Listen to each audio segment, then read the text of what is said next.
Welcome back, everybody, to the Wild Faith Podcast. My name is Evan Bungum. I have my co-host, Luke Timmons, with me, and we have our special guest, Noah Timmons, and a whole arsenal of other people today. They're lined up to get in. They are. They're literally sitting at the bar waiting. They're lined up, ready to get on. And it's your opener. It's Almost. here. It's here. Almost. It's we can't less go than 12 hours. Can't go now, but It came up so quickly. it's here. Exciting as ever, but And it is good to came see up so fast. all you guys in the flesh. Yeah, it is. Got some good working on stuff today, and now it's just fun to hang out with all the guys. And this is the first time I think we've had multiple people with multiple mics. We're still missing one mic. for our own setup, yes. Yeah, for our own setup. So That's this, a nice this is setup. exciting. We This is sweet. We feel somewhat official now. yeah, it's exactly. It's our, like officially official. We still have some audio technical difficulties that we need to get through.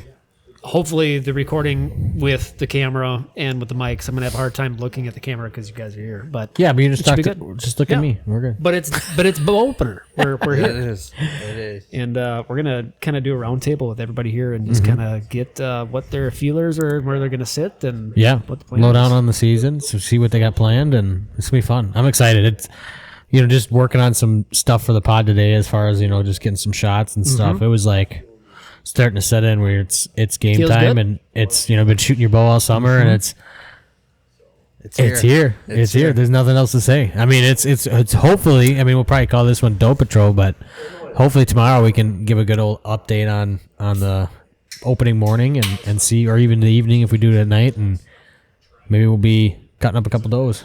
It'd be nice. Buck would be nice.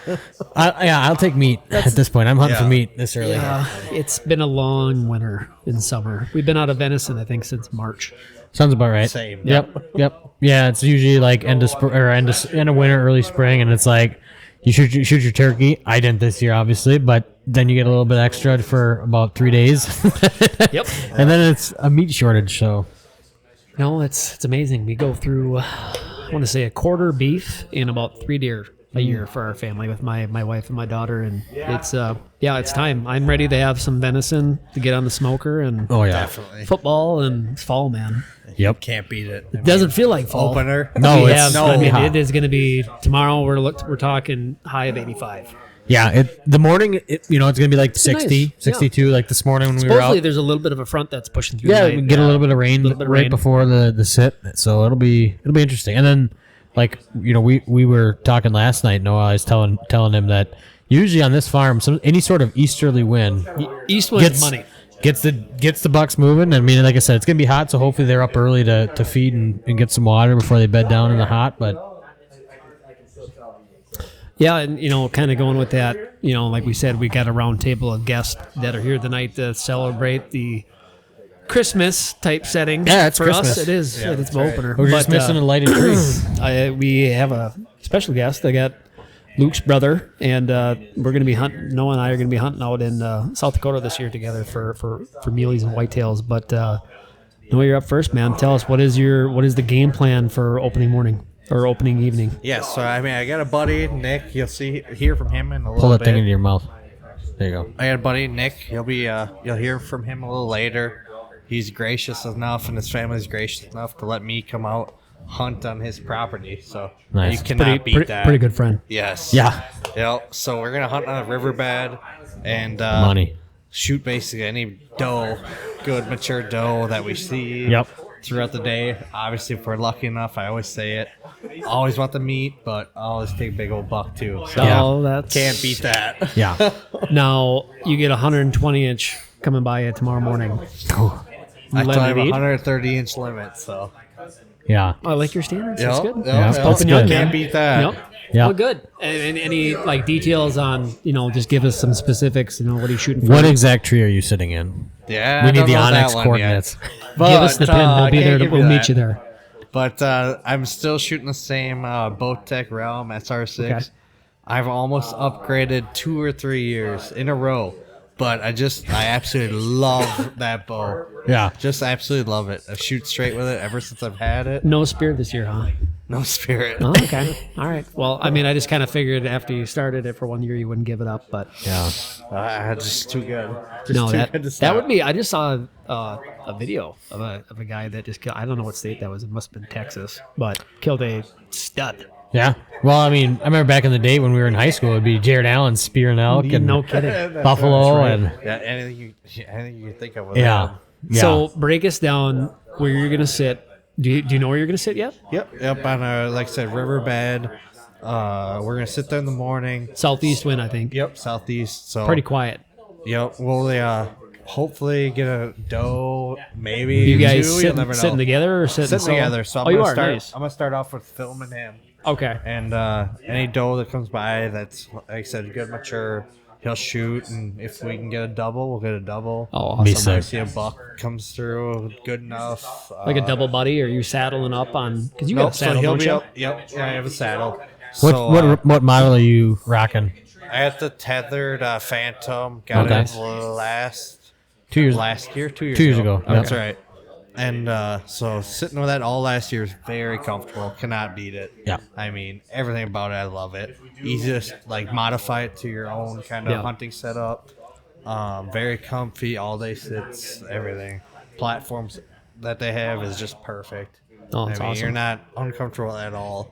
And then I think he's got a lone wolf, so he'll set up with Okay. that. And then I'm gonna probably set up probably 5-6 feet above him Okay. to film for him. Yep. And then anything after that, we'll kind of do what we do. But Good, man. Well, that's yeah, exciting. yeah, I can't wait. I mean, It's opening day. I've been talking about it for a month or two, and it Yeah. came way quicker than I anticipated. But I'm ready for Well, it. I feel like we were just talking to you about turkeys, I know that's right. and now it's Yep. deer. Yep. And Definitely And then we'll be in South Dakota middle of November. can't wait. That's gonna be so much fun. Oh, dude, that's a fun trip. Best That's gonna trip. be Yeah, fun. it is. Luke will be out there too, but I think you're going to be a couple days behind us. For Yeah, I'm going with the old rifle, and so I'll be out there. Maybe we might overlap a day or two, depending when I Yeah. get out there to be able to scout. I'd like to get, like we talked about, at least one full day of scouting in before I actually hunt. You know, I don't want to Yeah. walk into some spot I haven't been in yet, completely in the dark. Yeah. Well, good. Well, Noah, good luck, man. Hey. It's Yeah. going to be a fun Good one. luck We're to you I excited. can't wait too. to get that text with a picture. I can't either. Well, the good news, it's a win-win for all of us because Yeah. if Yeah, we it if is. we don't kill a doe, we're going to go golfing instead. So Yeah, so- that's not too You bad. can't beat that. Can't lose it. No, it's not No. bad. It's fall golf and it's fall hunting and it's the That's best time right. of year. Yeah, just go mingle with each other. All right, you get to go pick whoever you want. Who's up next? He Who's gets next? to pick the next contestant on the Wild Faith podcast. Yeah, so this be is sure. this is kind of an impromptu one. This is fun. I like this. This is the live is better. You know what I mean? You get, we could have went live tonight. I mean, we yeah. maybe would have. Well, had, no, I meant like this. Oh yeah, not talking to a I mean, computer. we're finally. I think this is what we say. This is our third one in person now. So Yeah, it's nice. we're just kind of getting rocking and rolling, and we're finally able to filming in person. We I got thought he some, was coming on. some He new was- mics. I know he kind of Chickened out.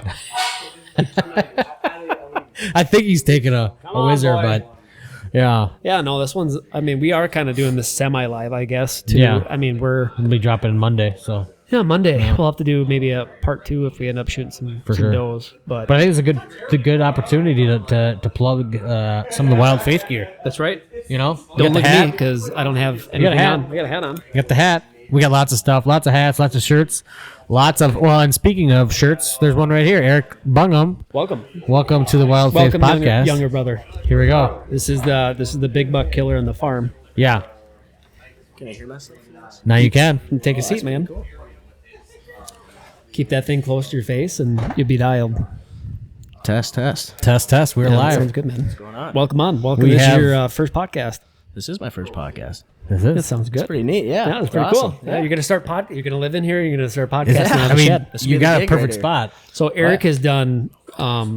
It's been probably 3 years now that you've been working on this. So overhead of us, we've got an incredible weight room upstairs now. We've got the original deck from the house that he built a loft into the shed, and then as you can see behind us, he finished tinning everything. And Yeah. he did a damn good job, man. This thing First, it is. was just going to be a little storage area, but now it turned into a cool little man cave, and here we are. This pretty is- cool. That's right. Yeah. Opening night. This is awesome. So Erik, you have killed I think 2 years ago you killed your first big bow buck, bigger bow buck for you. Biggest one yet. Yep. And then last year you killed your first mule deer in South Dakota. That was an eventful, Very eventful couple trip misses. for me. And then end up just slocking one at, I don't even know how far that was. It was wild. Yeah. No, it was what if you want to talk about that. First shot was I had him clocked in at 70, and it was last night out there, and I was figured why not let him eat. fling an arrow, missed or whatever, then ran back up. He was him at like again. 80, wasn't he? He was at 90. That's crazy, man. I have it You're wild for recorded, that. so it's legit. It's But proof. yeah, Well- and yeah, first muley. It was a little dink, but yeah, no, it was really fun. Double out west. lunged him too, which is Yeah. wild. I wouldn't not recommend anybody else to ever take a, No, a I shot like that, because definitely not. Not judging your ethics on you, but I hear you know, you, man. hey, you got it done. My first one out in South Dakota, I think I shot at 73. And that was a good hunt. I mean, only that's went a like far 60 shot. yards, but yeah, man, welcome aboard the Wild Faith podcast. We've been waiting to have you on here, but I want to hear good to about be you. here. You've slocked a lot of deers. I think it was the year Dad passed. I want to say you shot 3 does in a span of Yep. like 3 days. Yep. Yeah, that was insane. Wild. Yeah. Yeah. No, I killed a good amount of deer that year. I remember that. Got a lot of meat for you. Shot a doe last year too, didn't you? Last year I killed, well, including the mule deer, I killed, what was that? 4 deer, 4 deer. actually. Yeah. Now you're hooked. Yeah. Eric's the rank. I mean, he's got killed the a lot most of kills deer right now the this last handful of years. So we always go through the dilemma of we've got 2 woods that we can hunt nearby here. So we always go back and forth of where we want to sit. And like that particular night you killed your buck, I remember we're like, Yep. well, you know, I think we're just going to go up to Grow Up Dolls. There's usually some bigger bucks on that farm, but you just got back from golfing, and this was like mid-October. Mm-hmm. And I told you that you needed to get out early because we had a cold front blowing through. And I want to say you were in the stand, was or in you the were in the stand. blind. No, I was up in that stand, up in the honey hole. You talking about Grove Dolls? No, I'm talking about when you killed your buck on the Oh. farm. Yeah, because you were golfing, and then you came out with like 35 Oh, minutes that, left yeah. of last No, light, I- and then slocked the number 1 deer on the farm. Yeah. No. Yeah, I was 8 ball. Yeah. That was wild. Got out there, sat for 5 minutes, and sure as shit, here comes 8 ball. I was like, oh, okay, there's a buck. And then we get a text from Erik that he said that the arrow bounced off the deer. Yeah, So it we was were weird. in confusion because there was literally a didn't- blood massacre for about 20 yards. I didn't and- think my Schwacker spread. I thought it stayed closed or whatever. But that was pretty cool though, because that deer only went about 60 yards and piled up. It was a and fun track. that was There was a lot of probably blood your there. biggest bow buck. Yeah, no, it is. Yeah.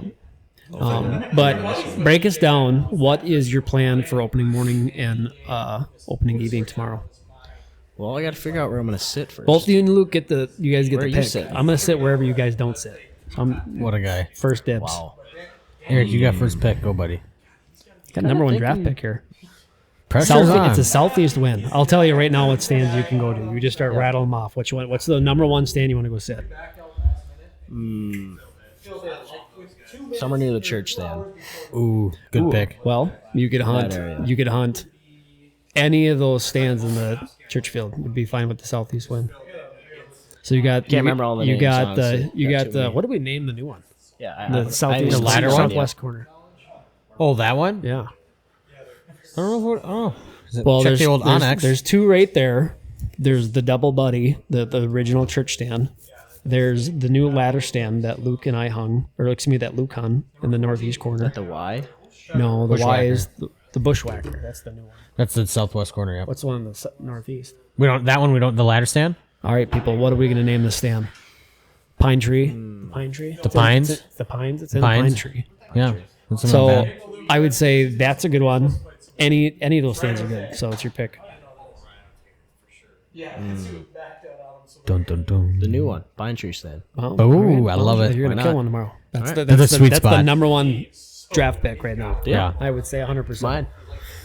All right.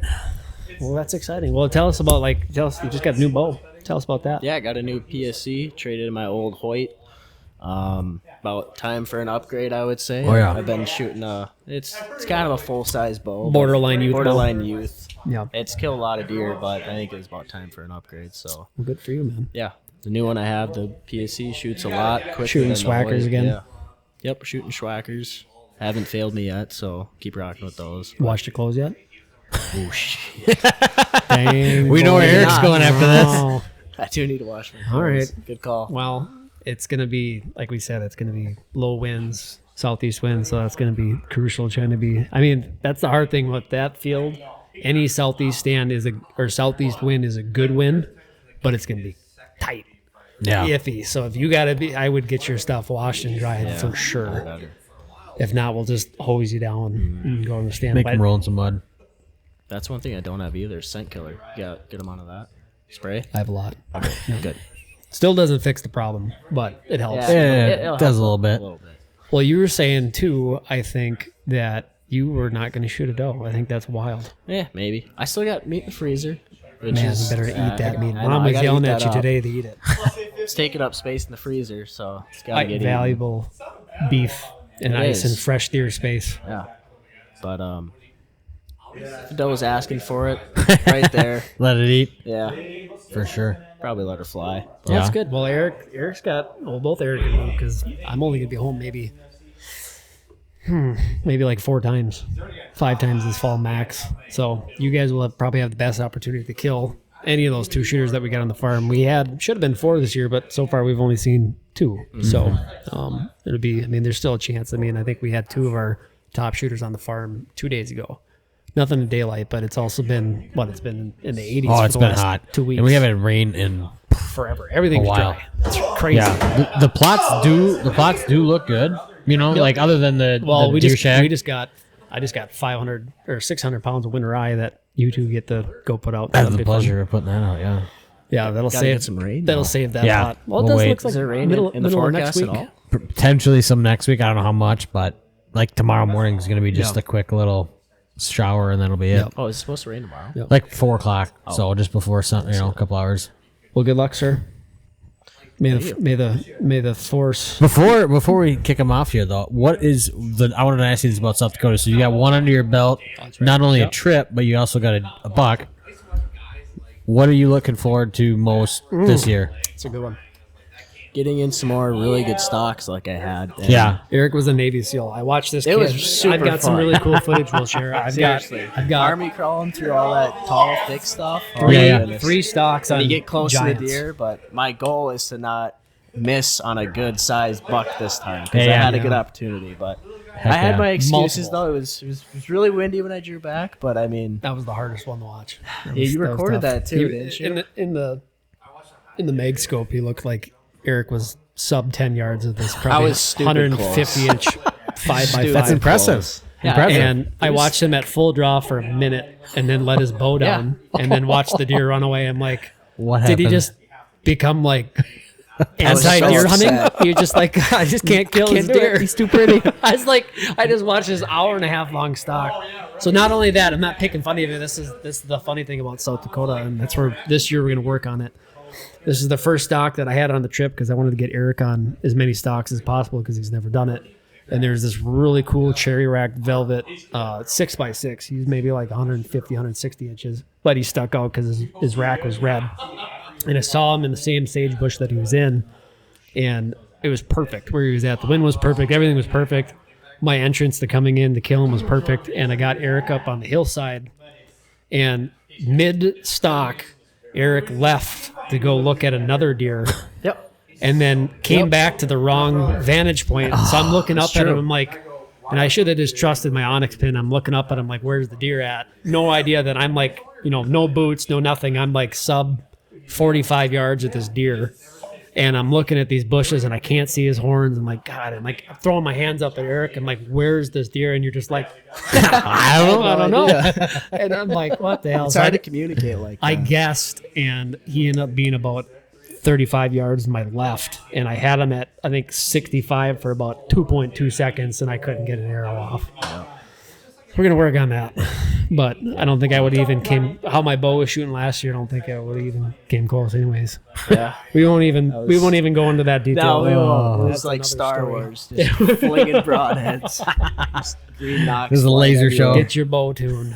Yeah. Yes, please do that. But yeah, man, welcome aboard. We'll do a full podcast with you at some point in time, but Yeah. we have no idea how long this camera's going to record. So let's go pick somebody. Sweet, sweet. Whoever you want. Anybody, get Tanner on here. Force him. He ain't gonna do it. You think he's gonna do it?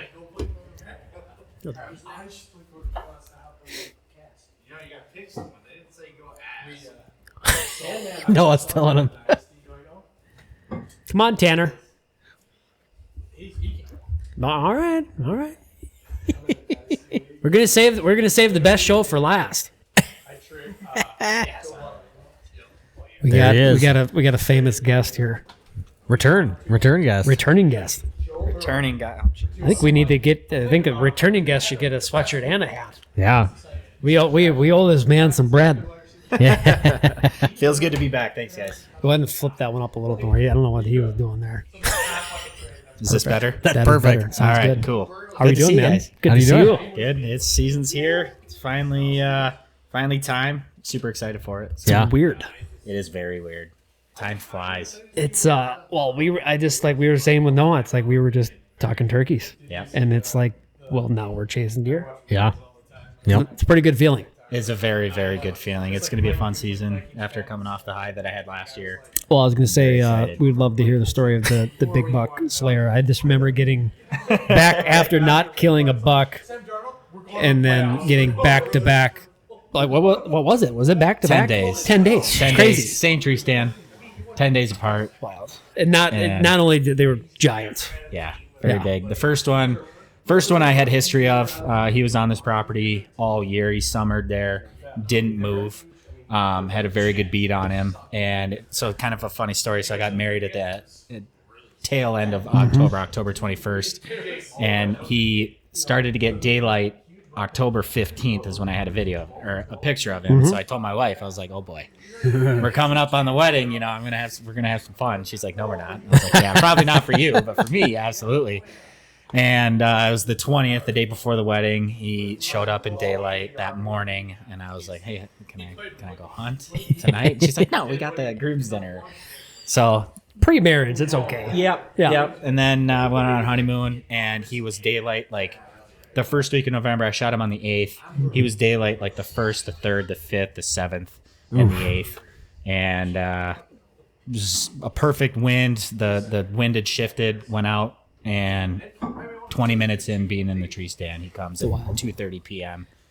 Right 10 yards from me. And I grunted him in. He was across, when I shot him, he was 10 yards, but he came across the creek, and ears were pinned back, so I knew he was aggressive. Yep. So I hit him with a grunt and a doe bleat, and he peeked up, and then he started walking again. Then I hit him with a snort wheeze, and he just crossed the creek, came within 10 yards of my stand, looked up right at me, and I shot him, and he ended. And then he died 40 yards from the stand, so that was pretty cool. Had a buddy, Colton, came up and helped me get him. I remember I sent you a couple pictures, and I sent like 30 people pictures that day. And then a good day. the next day, I got a picture of a 6.5-year-old buck that the neighbors had gotten pictures of all the time. He showed up on this property in the daylight, and it's a tiny property. I mean, it's 400 yards long, 50 yards wide. That's it. But there's a creek runs through it. Perfect pinch spot. Perfect pinch spot. There's a 100-acre woodlot to the west, and then to the east of that property, it's all CRP and tall grass and small pockets of woods. So it's the perfect pinch point. They just run in between. Went out with the gun tag, and first morning I sat for him.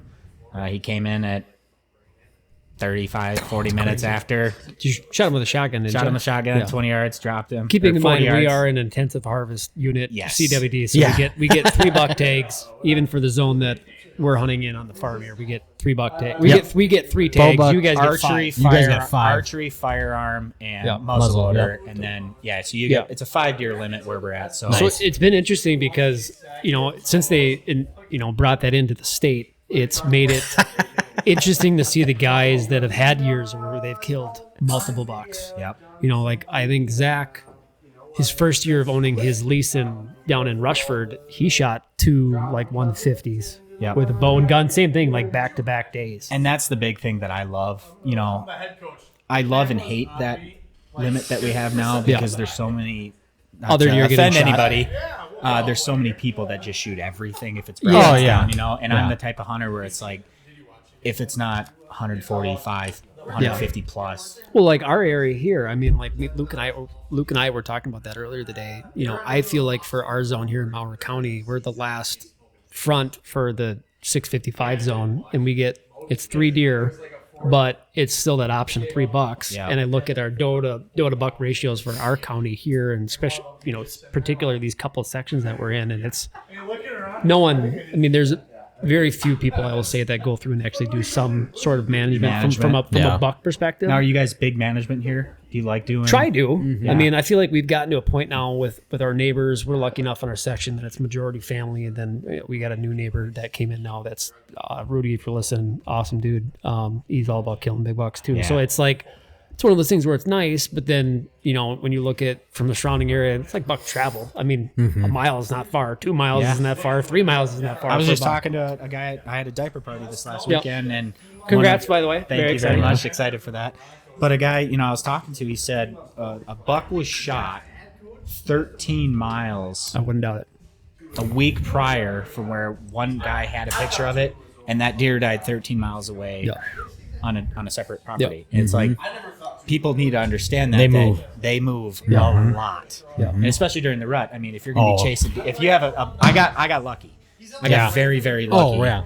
I'm not going to say I'm a good hunter or anything. I just got lucky. I was in the right place at the right time. Yeah. I'll tell you what, though, properties like that. So, like, speaking to Zach had a property that's southeast of here by about 5 miles, very similar, 4 or 5 acres, I think it was, but like perfect pinch point, perfect transition. Every year he killed a stud out of that woods. Yep. And like it is a diamond in the rough to find that. Yeah. So good for you. Yeah, knocking doors, asking That's for what you gotta do, permission. man. Yep. I mean, it works. It's fun. Yeah. Now, so getting back to opener, Yep. are you going to be going there? Or I think I overheard Noah saying that he's going to film you. You didn't Back on the family hold on. You didn't overhear him. He was just on the podcast telling you. I heard it through the grapevine. Heard it through the grapevine. I like it. That's right. No, so I'm the type of guy where I find a lot of enjoyment out of watching other people harvest. It's one of my favorite things. Taking people ice fishing for their first time or turkey hunting or whatever it is. I find a lot of enjoyment. So if there's a good buck that I would be glad to take, I'll let Noah, take the shot. I don't care. Like I said, I'm the you're type of a person good where- friend. Yeah. I see a deer. I'm like, cool, take it. Cool. Good for you. It's a deer. Yep.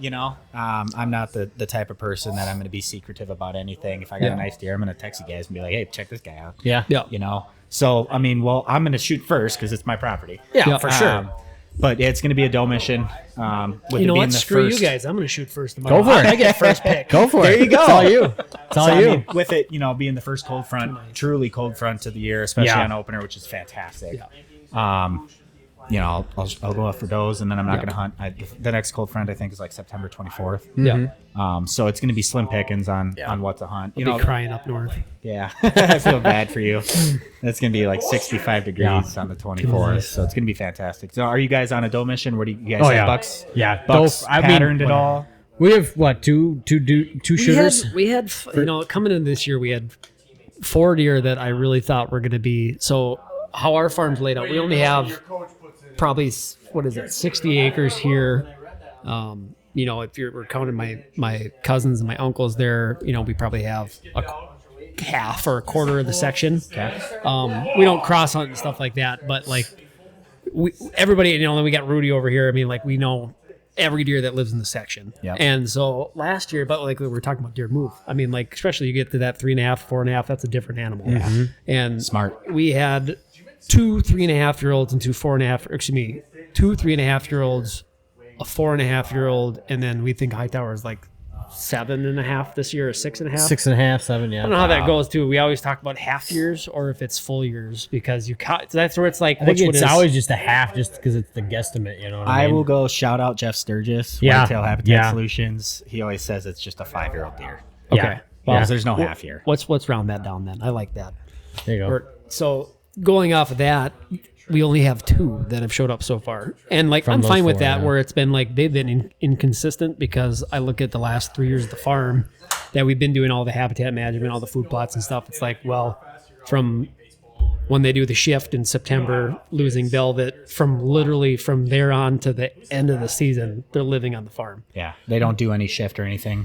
Not that I've seen, so that's why I'm hoping maybe that a couple of these other, like we just had another random buck. He's a really, I shouldn't say a dinky 8. He's a 2.5-year-old with a nice rack. Okay. So he's maybe 110 inches. Yeah. But, he just showed up. He was gone for a month. You create the bedding, you create the sanctuary for them to stay. They're absolutely going to stay. But we have way too many does. Yeah. So that's what makes it hard. That's what makes it hard for us, is because it's like, well, I'd love to kill 2 bucks. If I could kill Hightower and if I could kill Babe, that'd be great. That'd be great. But it's like, I only get one extra take to kill a doe, and I only got 3 of us. If I can convince my wife to come out and hunt, then she can kill a doe too. But we probably have, 25 does that live in a lot the of section. does. And this, I know there's obviously twins happen all the time with deer, but I feel like almost every doe this year has got twins. Had twins. Every doe. Yeah, it's There's like insane. 4, and that's what makes it hard. Like we were trying to, because like every once in a while we'll have like a triplet or a single, or a mom will die, or get hit by a car or whatever it is. And it's like this year, there's so many twins, and the does are all like the same maturity of 3.5, 4.5. Maybe Do a lot of those does kick off? Well, it's been interesting watching in the food plots, because you'll see it. So, like, talking about early season, talking about doing food plots. Jeff talks about this all the time, where you get the matriarch of the does, and how we have this farm laid out. I think we have 7 kill plots or micro plots, and then we have 2 destination plots. And you'll see them. You'll get them up on their hind legs, kicking, fighting, and everything. It's like 2 nights ago we just had 2 different mature does and 2 sets of twins, and then I think in that camera we had it set up where it was like 10-second delay with double burst, and you could just see them just chasing chasing each other and fighting, and then eventually 2 of those. Now, when it comes to doe hunting, I guess this is a big question, and I have my own opinions on this. Sure. But when it comes to doe hunting, are you taking mature mama does? Are you taking yearlings? What are you doing as far as what doe are you going to take? Do you know what doe is? We need Cole here. Brown is down.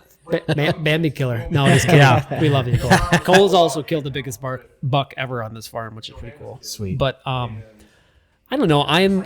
For me, like if does, and this is where it's interesting too, is like we've had a lot of really late fawns. I mean, like we still have No kidding. we have 4 sets of fawns that still have spots. Okay. So for me, like I have no problem killing a doe with 2 sets of fawns or 3 sets of fawns or a single that are mature. Yeah. Like I don't have to worry about that. It's not getting milk, all that stuff. Like I look at it now, like we have, like now if the fawn's got spots, like I'm not kidding you, they look like they're babies. So you must have a late rut here. Or a second rut. We had a triple rut this year. They were chasing in January. I had a trail camera of a buck chasing a doe. It's a pretty cool video of a buck on January 4th, tailing a doe, and then another buck, and then another buck. And it's like, holy cow. Yeah. So, I mean, that's what makes it interesting, too, because then it's like, that's where I don't know. I don't know how you feel. I won't shoot a yearling or fawn. I mean, like, if I'm in it for the game of meat, I want to get as much as meat as I can. As possible. 100%. You always get the guys that, they taste the best. It's like, well, I don't want to shoot a doe and then its spots fall off. Yeah, right. I don't have to get the knife out and shave it off, right? Yeah.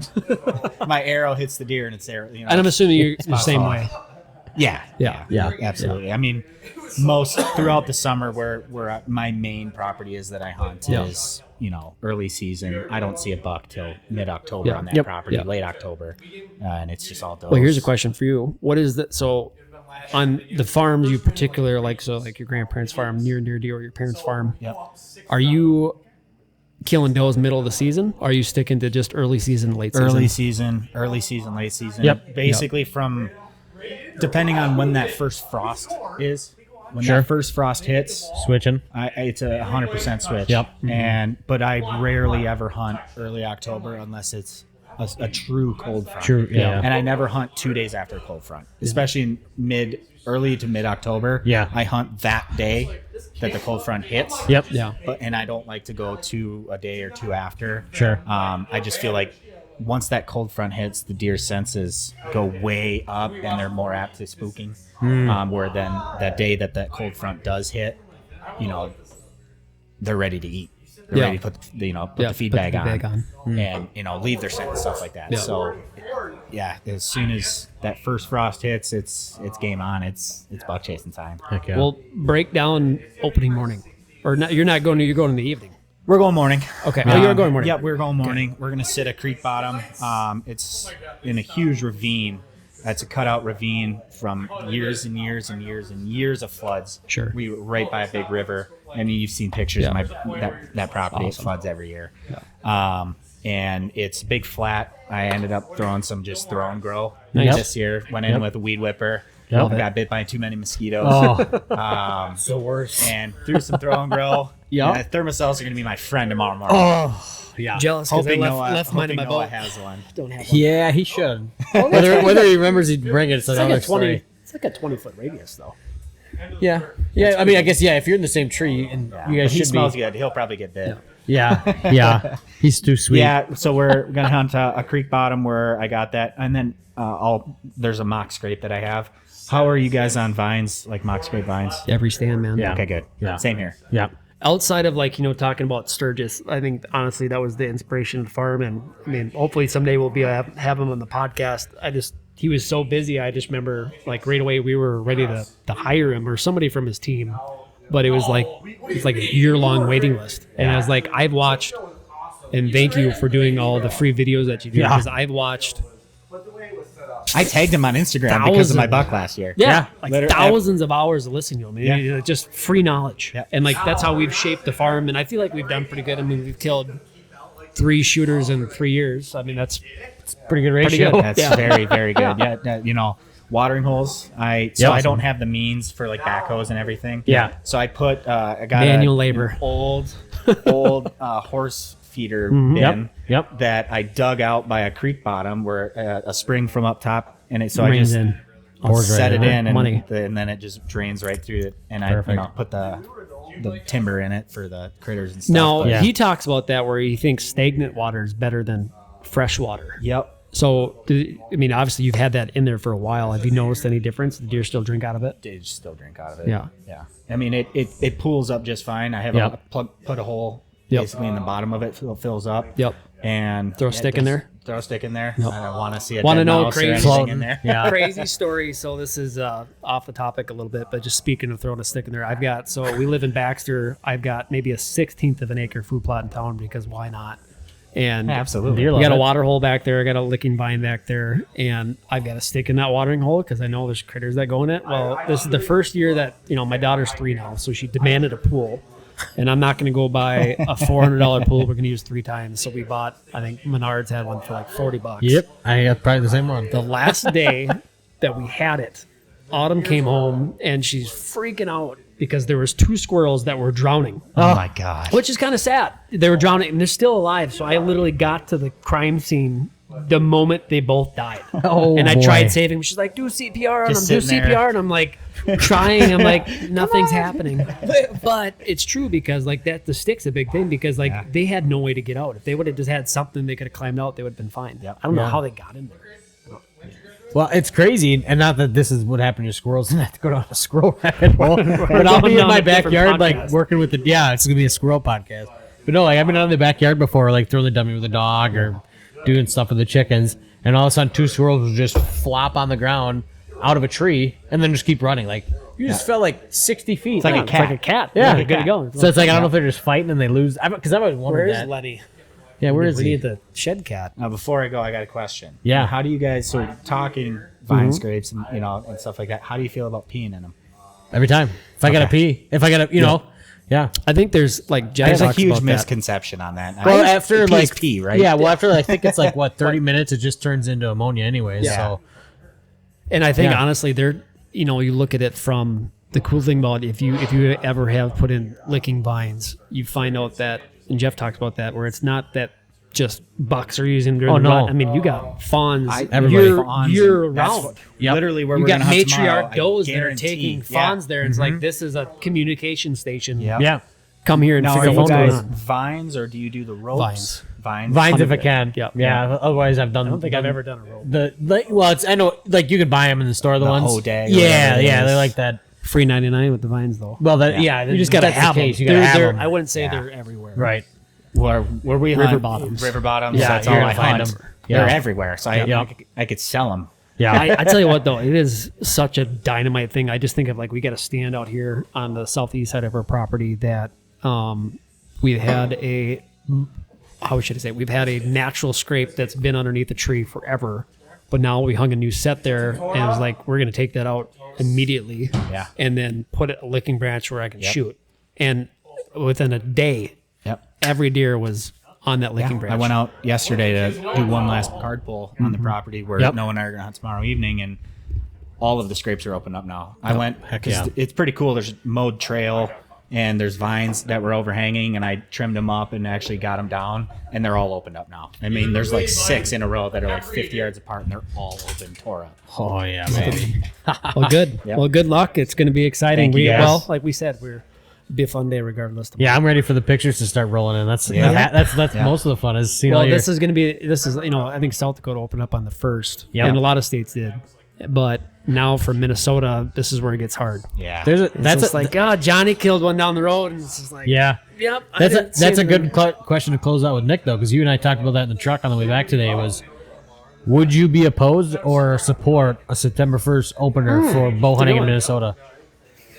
I'm indifferent. Yeah. If people want to get out and hunt, Yeah, 14. get out and It's like hunt. 15 days. It's like 15 12 days. Yeah. You know, like I thought we already had an early bow season compared to some. I mean, like look at Michigan. Yeah. Can't hunt till October 1st. Yeah. You know, so That would be I'm so I'm sad. indifferent about you know, my itch to get out. Yeah. Is it's September 1st, absolutely. Yeah, sure, yeah. My need, Yeah. the need to go out and hunt. I'm like, Do you think? I Here's don't- another I- one. I'm I indifferent think about I would agree with that. I think the only thing that would make me lean to supporting it was just the fact that like the beans. the beans, Changing especially colors. this year, they're already almost like Yeah. 80% for yellow, so it's like crap. But no, like having the chance to actually shoot a true velvet A true velvet. in Minnesota Yeah. would be sweet. But you know, it's still like you said, the scratch is there, but I don't need to do it. But Yeah. 100%. And if it comes usually up to a it's too vote, hot, I'd vote. Yeah, good. Yeah. For me, it's too hot then, and I don't want to blow out my properties on September 1st. That's so. also true. Yeah. We'll just go to Kentucky. Well, I appreciate you guys having me back on. Heck yeah, man. Appreciate you, Good, man. Yeah, thank you. Good to It's see fire you. time. It's good to see you. All to right, see well you. you get to pick whoever. There's only 2 left. Okay. Oh, we got Creed in the background right now. We're living the high life. This is great. Hey Noah, will you grab me one of these? Bushy. Tanner, or I don't have anything to talk Tanner, about. come on. I mean, what do you want me to talk about? I have no hunting. Leaf, you close it out for us. Tanner, you're up. You're gonna give us 5 minutes. What do you want me to talk about? Whatever. Farming. What you can tell us about your buck from last year. We were just talking about beans. Beats? Come on, Tanner. Beans. Yeah, beats. Bears beats Battlestar Galactica. Great, Dwight Schrute. great show. Yeah. Yeah. I always laugh at Shout out my Dwight. son when he runs because his hair splits. That's Like hilarious. parts right, and he looks like Dwight when he's running. I'm like, oh, Halloween costume. There he is. Tanner Kramer. Welcome to the Wild Faith Podcast. His debut show. Your debut. this is wild. Pull that mic a little closer and you're dialed, man. This is wild. No way. Welcome, man. What's up, guys? Welcome. We Tanner is a local farmer here in the Hayfield area, and he's a local celebrity. Huge follower of the Wild Faith podcast. Heck yeah. Just listen to It's every good. episode. It's good. When I'm in the shop and stuff, I listen to the old podcast. Good, man. It's awesome. We love it. Yeah, no, I love getting texts from Tanner talking about the podcast, and just I think it was 2 podcasts ago. I gave you your shout out for the yeah, I heard Calcutta. it. I heard Sounds it. good. We just gotta get Cole on here now, and we'll be good. But so I know you are going to be a busy man because you're going to be in the field here starting probably, like you said, I think next week, right? Next weekend, yeah. Well, So- my sympathies are out to you. Let's get some animals moving for you guys. Yeah, appreciate it. Just Get some arrows slinging around. Let's go. If you could pick the corn, that'd be great. Yeah. I know it's not ready yet, but just start mowing it down. So we were literally just talking about beans and feel like, and maybe it's just ineptitude of knowing about farming much, but I don't know anything. yeah. But just like, give me is it corn. is it an earlier year for beans this year? I feel like they really turned yellow like in this last week, really quick. Yeah, I think the weather this last week turned them real quick, but I think last year was probably the earliest we've Really? been in. Yeah, Okay. because it was so dry, last That's year. true. That's true. This year we kind of started really wet. So with it being that dry, I actually talked to a local farmer up in the Baxter area. He's a micro farmer and just like 150 acres. But he said, so in the swamp that he hunts, or not hunts, the swamp that he farms on, he's got 150 acres of corn. And he said since it was so dry, it was the best yield he's ever had. Is there something to that with like from it being so dry that you're getting a better yield from it, or no? Not necessarily. You okay. definitely need some water. Yeah, They need to grow. it's probably because he was Actually need to grow. probably because he was in the swamp though, because his corn wasn't too wet. Bungum's got some flowers in his yard. I heard it's better without water, actually. It's just dead in a week. They're coming back. I live on sand, so I can't grow grass to save my life. But No, you you definitely need some water. Yeah. well, that's good. And so, talking a little bit about hunting, I was going to say, I know you're a busy man because you, unfortunately, and not unfortunately, it's a good thing. You're going to get out and get all the crops in, but you're not going to have time to go bow hunting. You haven't got into bow hunting yet, but you killed a stud with your gun last year. Yeah, it was awesome because we got in super early last year, and then like the first week of November, shotgun opener. It was actually my son's birthday, and I'm like, I'll go sit out for a few hours, And I was sitting out there, and all of a sudden I'm like, I got about a half hour left. I was like, I better start getting prepped for this, this birthday party, and all of a sudden I see a nice deer running my way, and its heads up and running pretty good, and I'm like, oh my gosh, it's a nice deer. I was like, I'm like, is it? It's coming my way, and then it stopped at probably 85 yards and turned. 85 with a shotgun. Got super lucky. Hit Good him for right in the you. back. Yeah, hit him right in the Perfect. back, and then I shot him again right after. But yeah, I got pretty lucky. Explain that moment for you, because that was probably your biggest Yeah, it was. buck ever. Oh my gosh! And it is a I'm stud. Stud for where we live, an absolute giant. Absolutely. Yeah, so I don't even know how to explain it, but I'm pretty sure all the neighbors in that whole housing development by the Oaks heard me yelling because I was so pumped. Gave her a good Ric Flair We're woo. calling, Yeah, we're yeah. calling 911. Oh yeah. Shot himself. What is going on out there?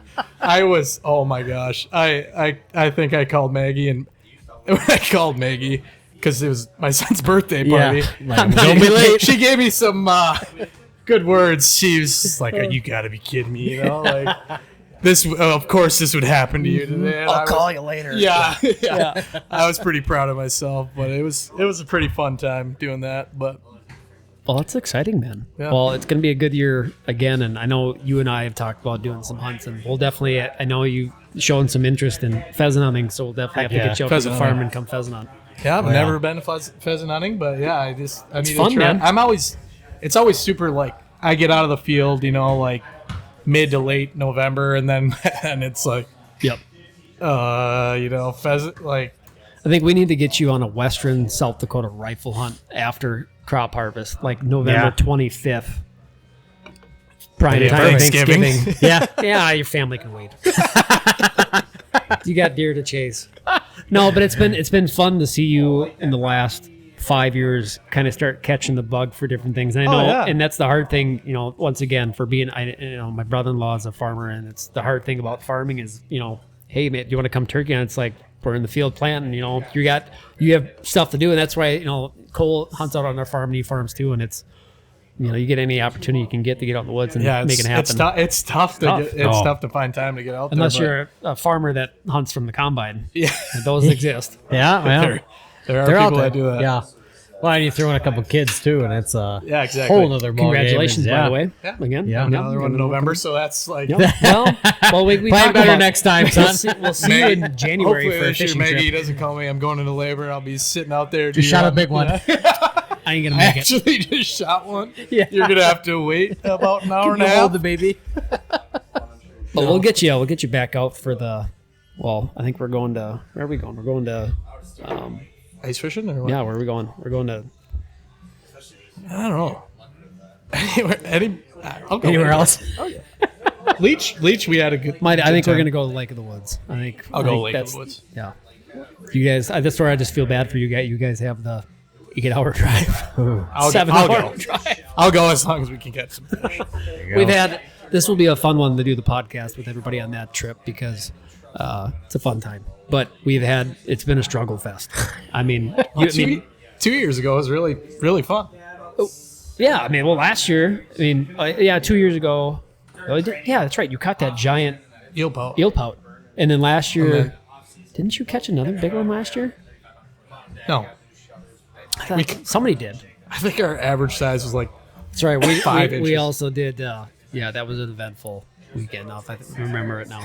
That was rough. And then when we went to Mille Lacs our first year, and that was even worse. Oh man, That was brutal. And that was back when Mille Lacs That was when that first, right? first did the ban. Yeah. For you couldn't keep any walleyes. Yeah, Well, they just changed it. I mean, now I think you can keep 2 in the summer. I think that's right. Luke, you should come with us. Might have to. You have to. You went up the week before us this That last year, first- right? Or 2 years ago. Was it 2 years? 2 years. No, last No, year. it was. I think it was that when you guys were on Mille Lacs. And Because we went out with my Mille Lacs. You went dad. sight fishing. Oh yeah, Oh, yeah, that's yeah. right. Yep. I mean, that was terrible. We didn't catch that. I caught the only Well, fish. I mean, yeah. I mean, it was like That was you know, back-to-back trips. I forget about that. Yeah. I caught all the fish on your guys' trip, and I caught the only fish on your trip. Yeah, you did. You caught the Terrible. only. Yeah, well, yeah, you caught I was the on the only rattle walleye. reel at like 3 in the morning. Yeah, all through 3 in the morning. We all wake up I got somehow one. after beer coma, but Oh yeah. yeah, it was like all of a sudden you hear the rattle. I'm like, can't even see right now. What are we doing? Yeah. No, it's fun. Yeah. It's always a good time, and we're spoiled. Well, I mean, we have a lot of experiences ice fishing down in Foster Areas. Yeah. We had some good times. You caught the biggest fish I've ever Biggest seen. rainbow I've ever caught in my life. It was like 32 inches. Was Drew with you guys on that Yeah, one? he was. Yeah, that Sight I fishing. remember that picture. That's a huge fish. Yeah. And so we are back from our intermission, and we have my cousin, my younger cousin, Leif Bungum. How are you doing? I'm doing fantastic. Can't do better at Welcome the old aboard. Bungum Farm. We've been waiting to have you on here for a minute. This is Well, we've said it. I think He was 3 in the times. background on one of them. You One of were the the turkey first talks. one of the first ones. Oh yeah, First in-person I one. was. the fire. Yep, Yeah. that's right. That was a good one. Yeah. Now you're on. Yeah, things So, have changed. Welcome. You, I think, in all that time span that you, wow, a lot of stuff has happened. You got a farm, and you got a kid on the way. Bought some property. Got a kid in the way in December. You know, baby's coming Life is soon. good. Life has changed. Yeah. Yeah. You know, we're going through our own process here and just adjusting and making do as every day goes by. you Yeah. know? That's right. So That's So exciting. do you know boy, girl? it's gonna be a girl. Yeah. Nice. Yeah. Love it. Girl, dad. Love. Dad, girl, man. best. I mean, you got yours. Great. And Dylan, my brother Dylan, he's got his own too, and it seems to be a trending. Dylan, we got to have you on the podcast too. Yeah. Yeah. Yeah. Yeah, no, it's being a girl dad's great. And then, like I was telling Luke at this earlier today when we were driving to Casson, it is the best feeling in the world now when your kid gets old enough and they're like, Dad, are we going hunting? It's like, yep. So today we went out and took Nora out and we Yep. She helped. got a blind out. set up in the corn. And I think maybe tomorrow night will be the night, and I think we can slock it out. So I mean, it's all for speculation. Nora's going to be 3. She's seen and been around deer since she's been Baby. a baby. Yeah. And I mean, we're kind of to the point where she understands the concept and everything. And I don't know if I'm ready necessarily to shoot a deer with her, but I'm definitely ready to get her in a out. stand. And Yeah. I mean, she's been out turkey hunting with us for Yep. 2 years. So Yeah. No, yeah, I mean, it is so cool. I mean, like, Leaf, you're going to come into it, obviously, here Yep. in the next couple of years, but it's so cool because, like, literally, like, as Liam and Jen and John were leaving tonight, Liam's literally, like, crying. Yep. Dad's going to shoot a deer without me. I'm like, we'll go out Sunday night, like, Yep. we're all But right. it's a big deal, though. I mean, think about when we were kids. You know, and the first time you ever saw a dead deer laying on the ground. Yeah, that's right. That's Yeah. I mean, it's different. You know, I will it's- say that it broke my heart the first time That's- I yeah. showed Nora a deer because she didn't comprehend it yet. And then when she got back, she looked at me and then she was like 2, and she's like, Dad, we're going to eat that deer. I'm like, yep, that's right. Because she loves venison. So yeah. it's meat, man. a full circle. But yeah, congratulations. Very exciting. we're And the farm's exciting. You got to kill a deer out there this year. I know we got some we got some opportunity to do it. You know, got some- 500-acre farm. yeah, I think it was 600. Yeah, Wow, yeah. that's pretty good. Good for you. Life's good, huh? Yeah.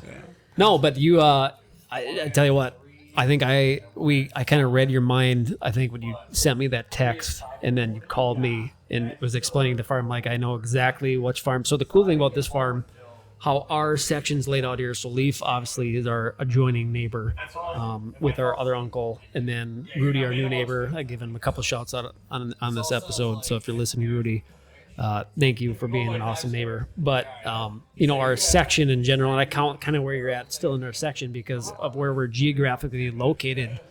We don't have a lot of woods. I mean, it's a lot of sloughs, Yep. a lot of egg ground, sporadic trees. But this property that you have, how many acres is it of actual trees? Which it's probably 3. Probably 3. 3, yeah. But Perfect. it's where it's located at. You're kind of the only woods within probably your section. Yeah. So that's where it's exciting. And I think of where we talk about where we hunt here, of how a lot of these bucks that we do have spend a lot of time in very remote places, from waterways to abandoned woods. We got one that's just a mile away from us. It's a big buck spot usually. Yep.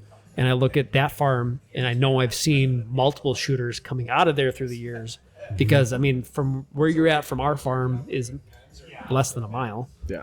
Yeah. And that's nothing. Yeah, no. I mean, you talk about from where we're at, going westbound, there's nothing. You know? And so that's where we kind of have the waterway that kind of leads into your property and my parents' property. Yep.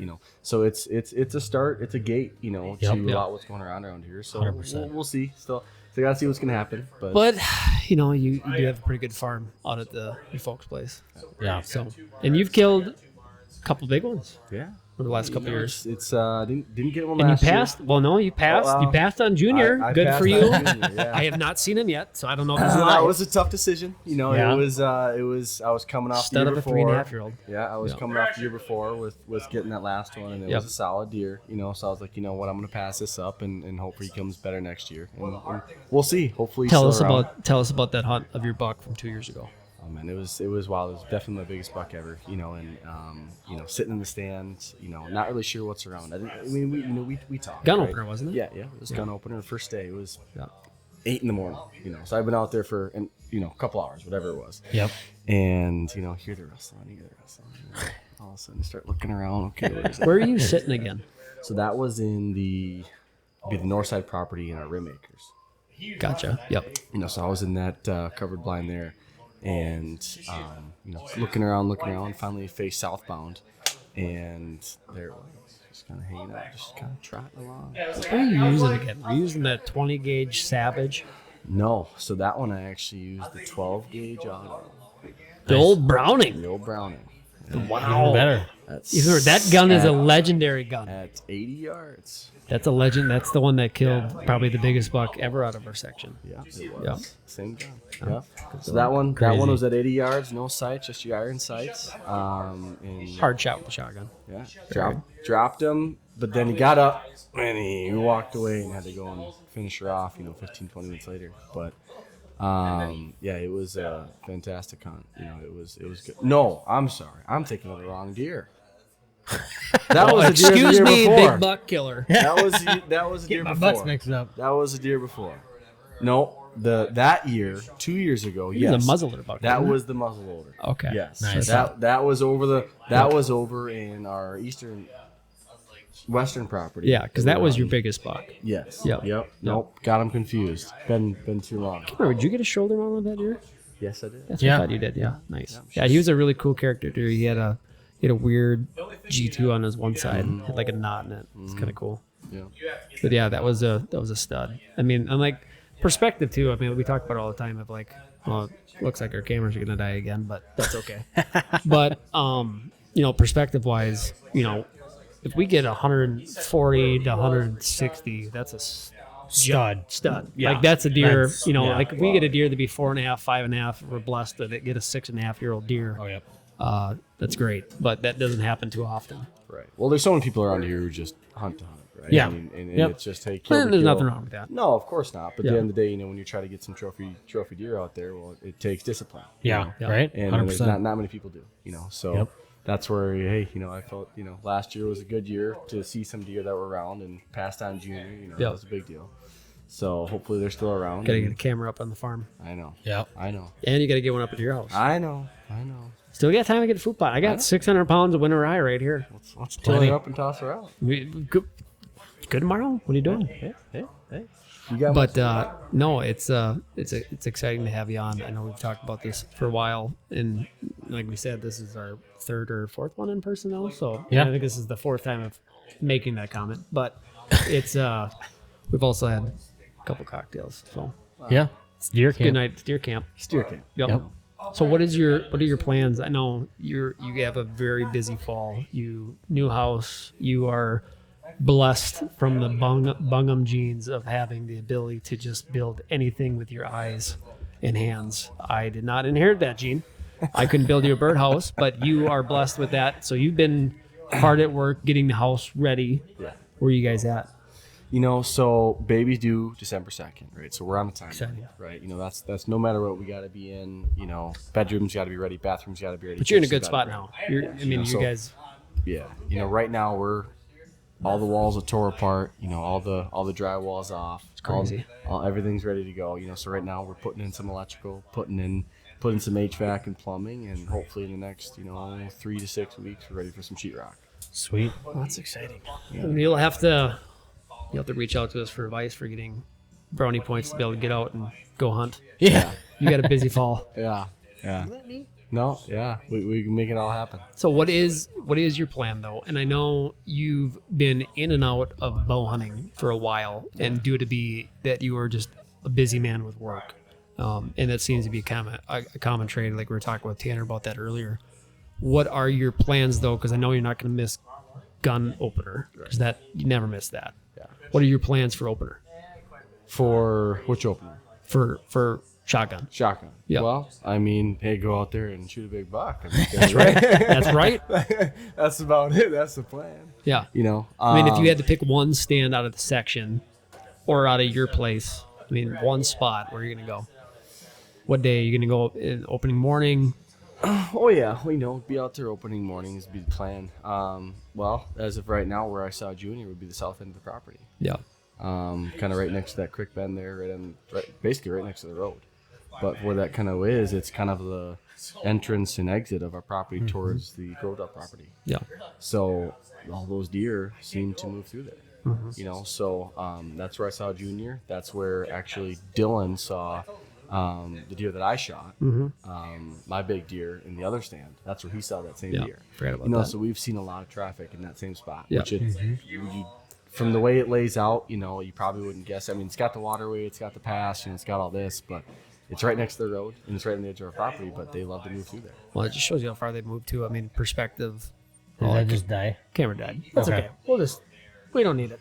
No one watches on YouTube yet anyway, so please watch. We could still have audio. We'll just throw up a cool clip art picture of Leif doing like a backflip or something. We'll have him send us a picture of his buck from 2 years ago. Yeah, no, that's perfect. Buck. There you go. We'll close it out with that. Cover art. There you go. There you go. But I was going to say, it's we were talking with Nick about that earlier, perspective of how far deer move, and as a crow flies, how big is the section? It's 1,000 yards. So break that in half, or no, it's more than 10,000.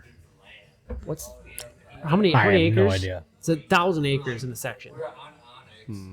So acre to yards. I don't know what the dimensions are for that. I'd say maybe like. All right.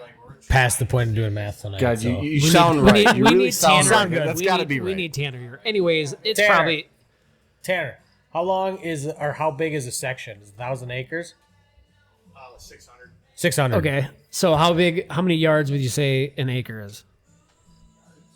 In yards. Would you say like 1,000 yards is an acre? Yards? Yeah, like distance, like long and forth. You're talking. All right, we're beside the point. My hayfield math isn't adding up here. A section is a Okay, mile. so yeah, you're a little less than a mile away, and every day I would say the deer will either be on your guys' farm or be on our farm, or be on the neighboring farm that's just right by us. It's so like in one day's movement for them to do that is nothing.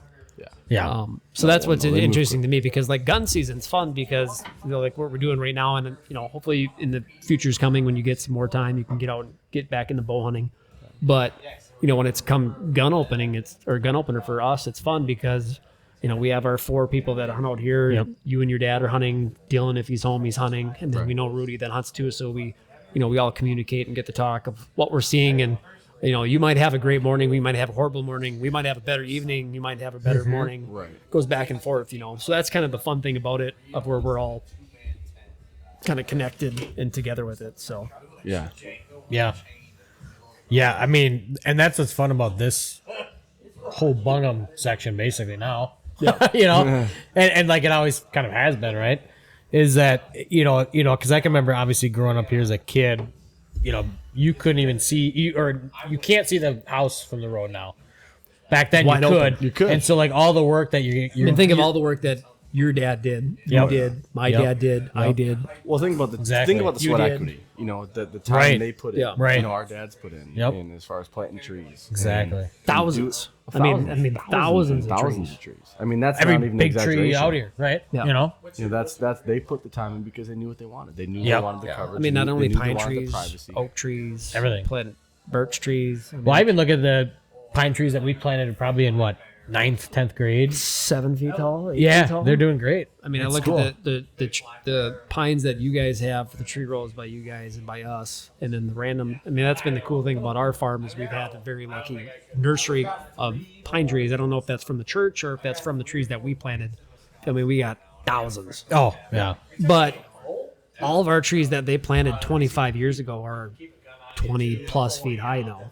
It's crazy, and Yep. it's just added so much to the. And not only that, the 60 that we own together, you know, that CRP section is done really well. Yeah. You know, from a habitat perspective for not only just deer but for turkeys and for pheasants Well, what especially. it's done for the pheasants, you know, is spectacular. I mean, the fouling that you see anymore in pheasants is crazy. You know, Yeah. they are beyond comparison to what we've ever seen in the past. You know, Oh, yeah, there are 100%. so many birds out there. I don't know. I'd say like there was a golden era. Like I just remember as like, and you were Early maybe a little bit 2000s too maybe. young for that. But Yeah, like, yeah. I just remember going out with Dad from the age of about 10 Yep. to probably like 16 that we would shoot a limit every time we went That's out. a good point.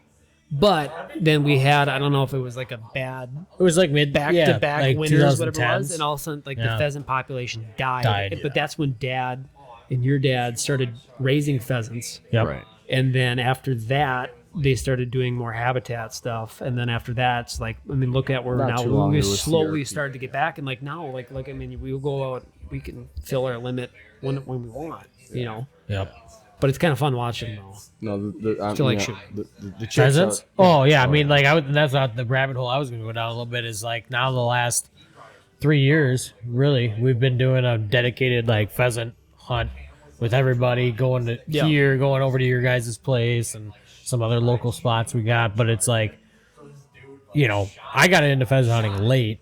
I got into pheasant hunting when we started living with in Ross Yeah. together, and even from then, which was 8-9 years ago, it's insanely better from when it was, it's crazy. 10 years ago. It's But not only that, the turkeys. turkeys We have, are I don't know if you've been stupid seeing crazy. them. Oh, on our We- property, we I have- can pull up my Ring camera, and I got about half a dozen turkeys on my Perfect. camera every There, day. so this is the cool thing about not only just our farm, but our section, I will say, because we've all done a good job of doing habitat management. Yep. And we went from probably, I remember I killed my first turkey when I was 12 down by the corner stand, which is the far extreme corner of our property. And, we had maybe 2 turkeys. Like it was a rare thing. I went out and I got lucky. And like all of a sudden Tom came in, no hens, nothing. And then, we've ran Kramers out here for the last 15 years since they've been around, 20 years since they've been around.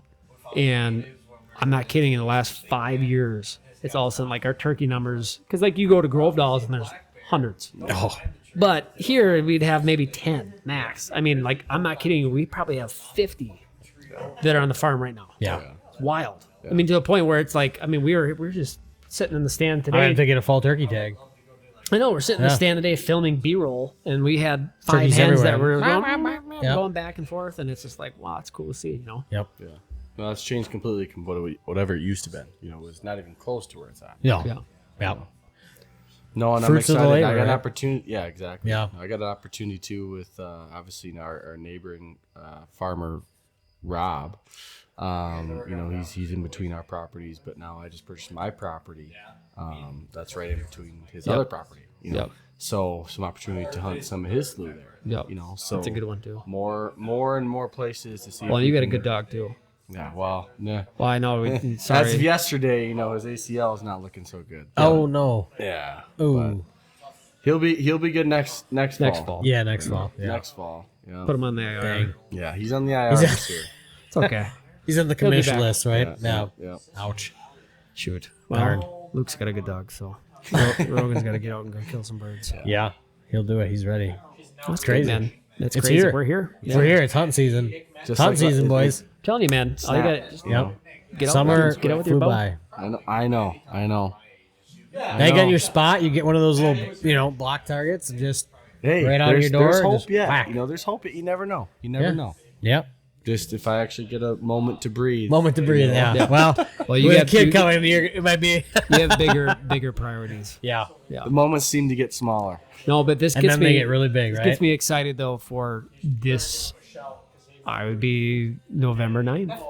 I think is gun opener this year. Yep. So I'm excited to do this podcast again with the Won't be long. the deer camp crew. And Yeah. it won't be long. Yeah. It'll I mean, it's fly gonna go by. by Have too to do this fast. in the old man's shed. Ooh, do it That'd up be in a the- do it sweet up in the spot. barn. Up in the There we barn. go. Yeah. Then we can show off the legendary. I don't know. I don't think your dad ever named that buck. That was a ghost buck. Never That did name that I buck, saw that no. buck. Ghost buck is pretty Once- good. That's a good name. Yeah. Well, that's what happens with all the giants we have. But I think I saw that deer once, and then I think it was like 2 weeks later during that opening morning of gun season, your dad shot that deer. Yeah. You know, for our, like I said, for our area, I mean, I think there was an anomaly. Someone shot like a one. I want to say it was like maybe like a 175, something like that, and that was probably a mile away. But then your dad's deer, I think, went like 163 and a quarter, something like that. But that's pretty. But the cool thing about that deer, though, he was a clean 12. I mean, like to the the yeah. point of minimal deduction. So a very very clean deer. Yep. But yeah, it's probably the biggest one we've ever had shot out of the section. We've had some big ones. I Yeah. know. I think it was 3 years ago. We had like he was probably 160 and 4.5-year-old Yeah. that Yeah. disappeared that we never saw again. Had him on camera for like what, a month maybe. A month and a half. He's Yeah. got one picture of him in the fall and then never saw him again. Nope. He's gone. So, but yeah, like I said, you've killed some good deer. We've all killed some decent deer on the section. Mm-hmm. Like everybody besides. There's Oh, I mean that. there's always Well, I mean, you can't see him, I guess. I mean, Yeah. all the footage. I mean, he's not bad. I mean, for what we have around here, I'll take that deer. That was a fun day, though. I mean, shout out to this picture. No. Yeah, that middle. Yeah, right Yep. here. Yep. Can't see it, but that was the day that my wife shot one. I shot one within 5 minutes. Luke shot his the next morning, all at the same stand, and I think you shot one, or no? Maybe that was your Adam shot one. I can't remember. Someone else shot one from your guys' farm, a nice one that year too. So we killed 4 bucks out of our section. I think that was my 1 year before. Yeah. Yeah. No, Yep. I think that was the 1 year before I shot my good one. It was I believe a little 8-pointer. Yeah, I mean, I think we shot maybe it was like 2 4.5-year-olds and 2 3.5-year-olds. But Looking I mean, back now, it's one of a couple of those deer. It's like shit, they could be some monsters now. yeah, but like Yeah, we you talked gotta about start this earlier. somewhere, I right? mean, it's You know? like you got to Exactly. like Eric. We talked about his bow buck. Like that was his biggest bow buck, 8-ball. That was 2 years ago. And it's like you got to start somewhere. Like shout out to Zach Felton again, but like he's a big buck slayer. But he started out killing 130s, worked his way up to 140s, up to the 150s, and now he's living in Rushford and he's got opportunities to kill. I mean, deer. mega giants. Talking You 180. can't just wake up and never shoot a big deer and all of a sudden you shoot That's right. 160. Yeah. It takes And time. but I think you got some satisfaction out of that last year, maybe a little bit. Who knows? Maybe Junior shows up again. He's 150 inches and you slock him. It definitely gave me some, willpower. Just knowing what I was able to get the year before. I don't know to if I would able have been able to handle it. I would have just. It was tough. I would've- It was That tough. would have been a tough. I give you tremendous kudos. No, 'cause, I had. yeah, that'd be a tough. I one. had a solid of. You think about hunting time. When you're looking at shooting a deer, the time goes by so fast. Your heart beats Yeah, so fast. it's right? over. Yep. It was a real probably 45 seconds. I could have just plugged him. Oof, He dude. stopped. Oof, paused. man. That is You a know, If you would long have given a time. 10-second. 10 seconds, I would have been like, oh, Yeah. No, it was. That's- I say a real 45 seconds where I could have. I guess gun's a little bit different. Yeah. If it would have been a bow. Yeah, that's true. That's yeah, true. It was, yeah. and it was good. Do you have the muzzleloader? No, I think I have my 12 gauge. Because that shot, in that stand, it's probably a 40-yard max shot. That's not bad. And he was at about 10 yards for about 45 seconds. Get me excited for tomorrow. Yeah. So he might be out there tomorrow.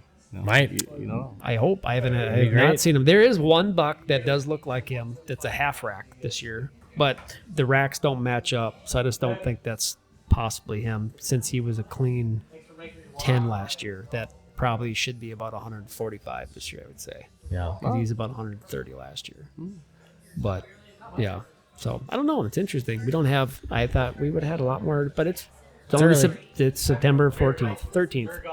So, I would say by about October 20th, if we haven't seen him, He might be gone. he might not. He might show up maybe during the rut. but Yeah. it's hard to say. That's When true. they The go rut, 4.5. Well, when we're they- in that location where deer can show up from anywhere. Well, Yeah, like we 100%. said, I mean, like where we're at, we have those two when we talk big woods, for us, if you have 100 acres, that's huge.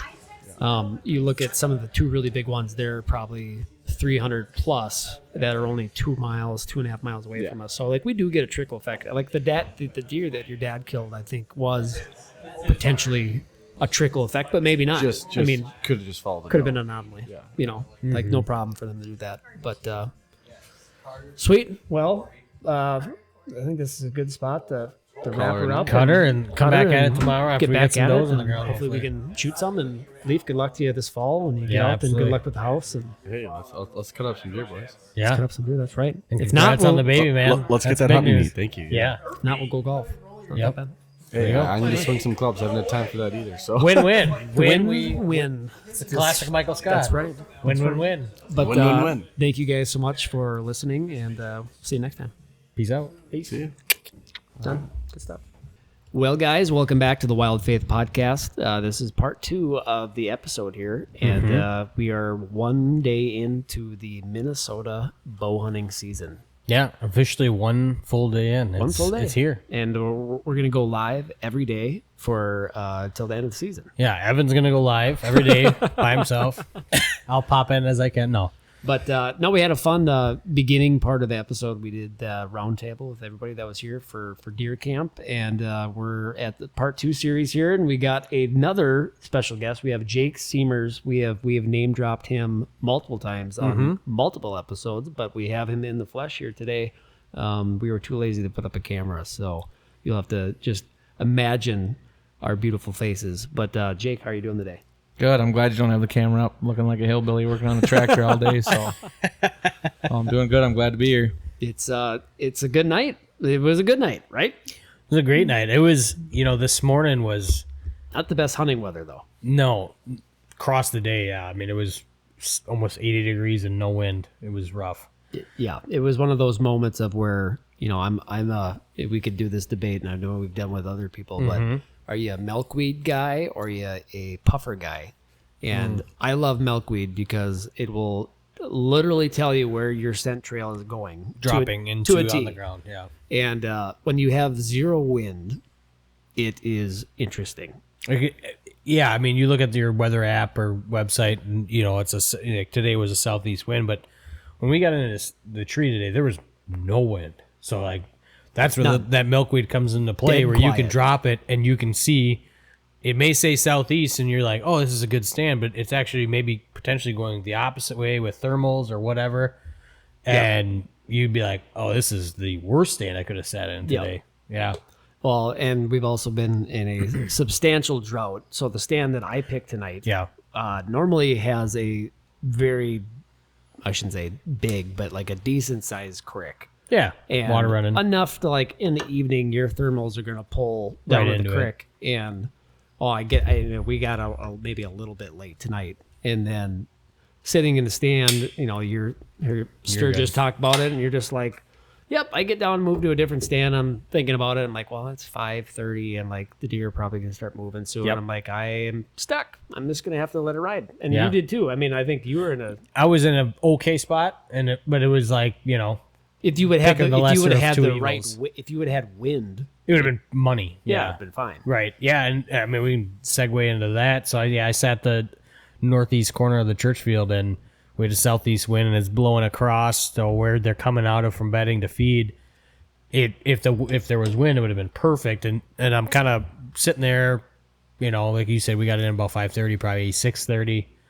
And two fawns are walking in, and they get to the food plot, and their mom's trailing behind, and she gets if she would have took 6 more steps, I could have let it eat. But she busted me. I wasn't moving, so just probably some stinky farts or BO, and and that was it. She busted out, and you were too far away, so you heard her running through, and then maybe half hour, 30 minutes later, or half hour, 30 minutes later, same thing. Half hour, an hour later, 2 more fawns walked in, and then I'm kind of ready to change cameras. I was just rolling with the phone to do recordings for hunting, and then put on the old DSLR because I'm like, well, it's getting low light and etc. And so moved on to that, and kind of got it on the camera arm, and I looked just over top, and I'm like, oh, there's a doe. And she walked in just like the other one, and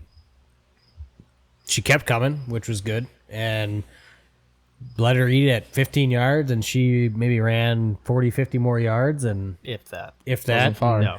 Double lunged her, and that was it. So it was a great opening day. And here we are. We already got the deer all bagged Yeah. up and Less than 2 hours, I think. Yeah, we 2 did some work, hours? boys. That was impressive. even got meat grinded. Meat grinded. We got it into chops. We got it into roast. We got it Normally into we'll just steaks. quarter them, so that was kind of nice to get it done. Done. Well, and that was the other thing too. Is like, yeah, we could have an early at night and get some sleep, but then I got to deal with it tomorrow. And then I showed up. And then Jake shows up and he's like, "Let's cut that thing up Let's and get her done." let's go." So, That's right.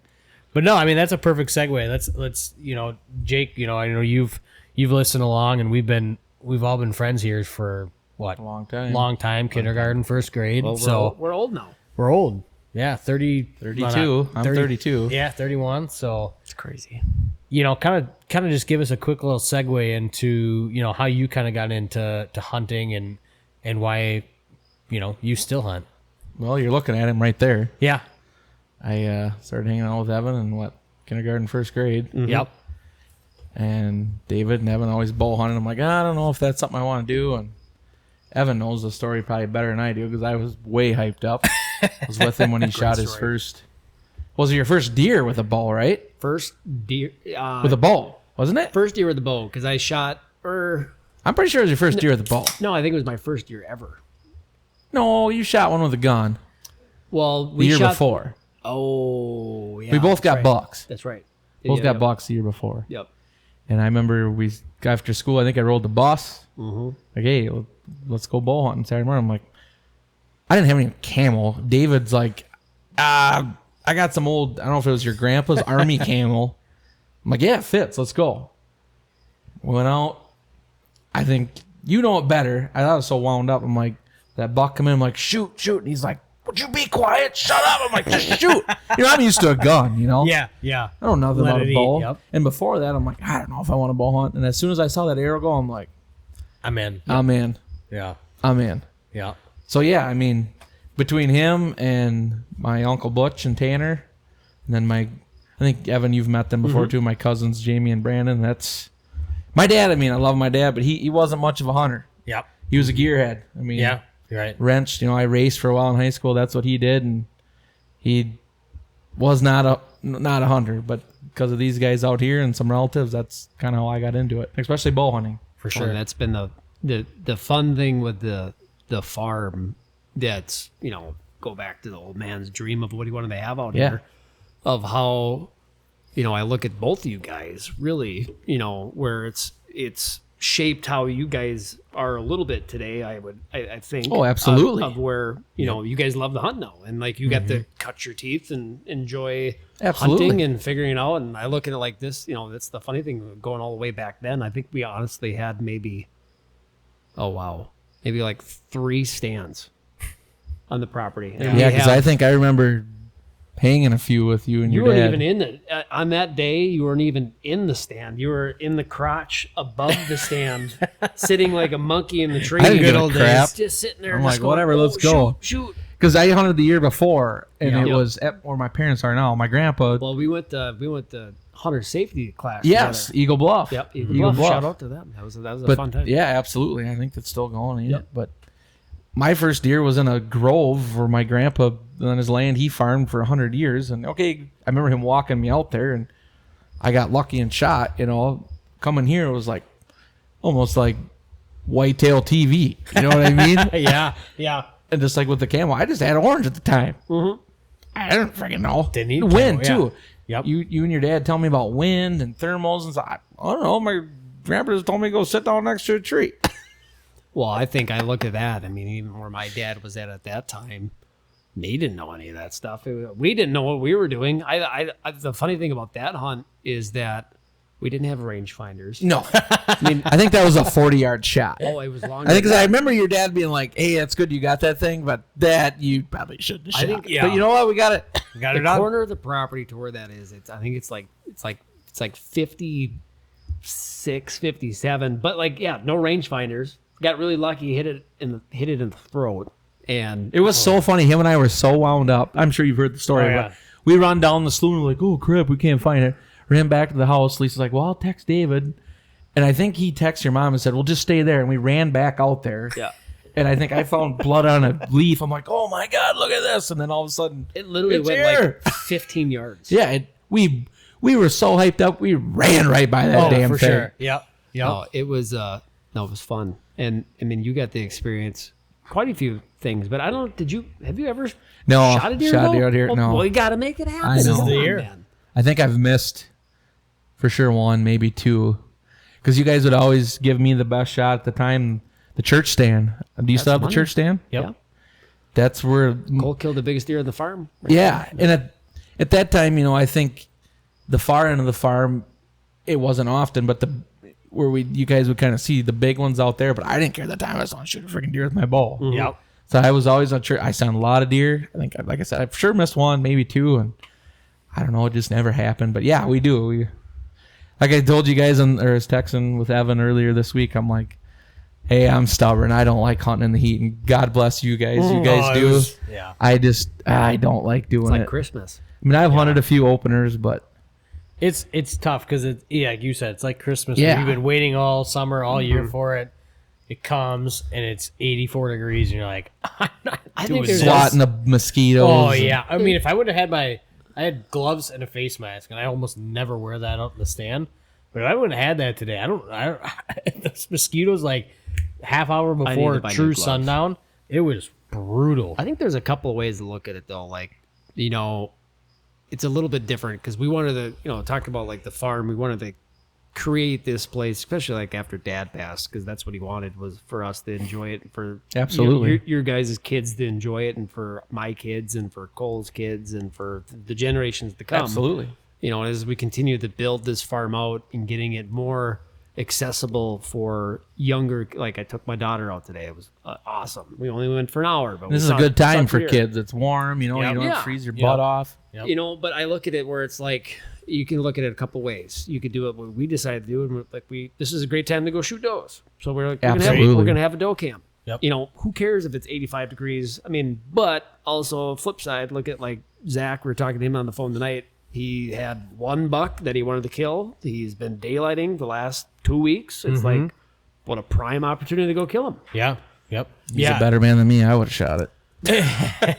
Yeah, but like looking at it though, it's just like it's doe camp. We would want to meet. So it's like our intentions. If we killed a buck, great. But we just wanted to go out and whack some does. Well, and like we've talked about before too, is like early season like this. Obviously, it's opening day, but is prime time for does. Like that's late a good season. That and late season, exactly. Yeah, because obviously you get in towards the rut or pre-rut, and you're even, and that's what's interesting too. And we were talking about this last night is the secondary rut. That early third rut. Well, maybe the fourth rut. Can't hunt the third rut. Yeah, but it happens. Yeah, but that's what the early fawns from this year coming into cycle. End of the year, mid to early mid to early December, and it's so that's why like I was telling Jake when we were driving the golf cart out to go find the deer, I was like, I was gonna go out today, and I probably wasn't gonna go out again until there was a true cold front, which a couple weeks it's gonna be 44 at night, and that's gonna be that next morning, that Saturday or whatever it is gonna be money. Yeah, it's a good hunt when I was only about 45 seconds behind you guys, and you guys were already halfway done gutting the deer. I wanted to show Nora the deer. My daughter turned 3 now, and we finally partially got into my a fault. point. And maybe that's too young, but she loves it, and she loves seeing deer. But I was like, we're gonna go see the deer. And then I'm like, man, they're already half done gut. We got I left the arrow where I found it, because it's a good pass through, double lung, and And I'm like, there's blood on both sides. Oh, This thing is not far. no, and literally we walk into the woods, turn left, and like, there she She's is. right there. I literally, if you watch the footage though, which is awesome that you're able to film it, Yeah, and hopefully yeah. we'll be able to put something together. Oh, I mean, yeah. I think we're missing a couple pieces, but we'll put it together. But you see her turn her butt around, going in the corner, and she literally probably went another 5 yards and 5 yards and was done. Yeah. No, it was perfect. And both, I think the big part, like Jake said, it was like, it was so dang buggy in there. We were swatting any bug, and we're like, I'm not waiting for Bungum on the long, and that Sorry, tractor. Nora. Yeah. No, Well, she didn't. she was fine. She was like, fine. this is sweet. Yep. And then she's like, I'm going to eat it. And we're like, yep. We're laying in bed when I was putting her down. She's like, Luke shot a deer. She was just freaking out. It's like, go to bed. Well, I'm just glad Sometime. Caitlin brought my kids, and Yep. I'm glad they got to experience great. And I think you guys heard that. He's like, well, can I just stay here so I can watch and learn? Yep. Yeah. If you're a little bit older, Yeah. Exactly. But I'm just glad. I'm glad he said that, because Yeah. Yep. Evan and I went fishing. It was the 4th of July. He picked me up and went to Lake Alex, and we had that conversation last year, and we've talked about it before too. Yep. Last year I shot 2 deer. Never shot 2 deer in one season of my life. Thank God. It was awesome. But anyway, I brought Graydon with both times, and he was all pumped for it. And you start getting into it, and he turns. He's like, I'm like, are you okay, buddy? He's like, yeah. I don't want to see it. And I'm like thinking, Great. shit, did I do this too Yeah. early? Yeah. And he's like, no, I'm okay. I just don't want to watch. I'll watch when I get older. I'm like, okay. I'm like, do you want to? Yep. I told him, do you want to go back to? No. And I just said, too, I'm like, God put this animal on this earth for us to consume. No, I know. When I hunt, I'll do it.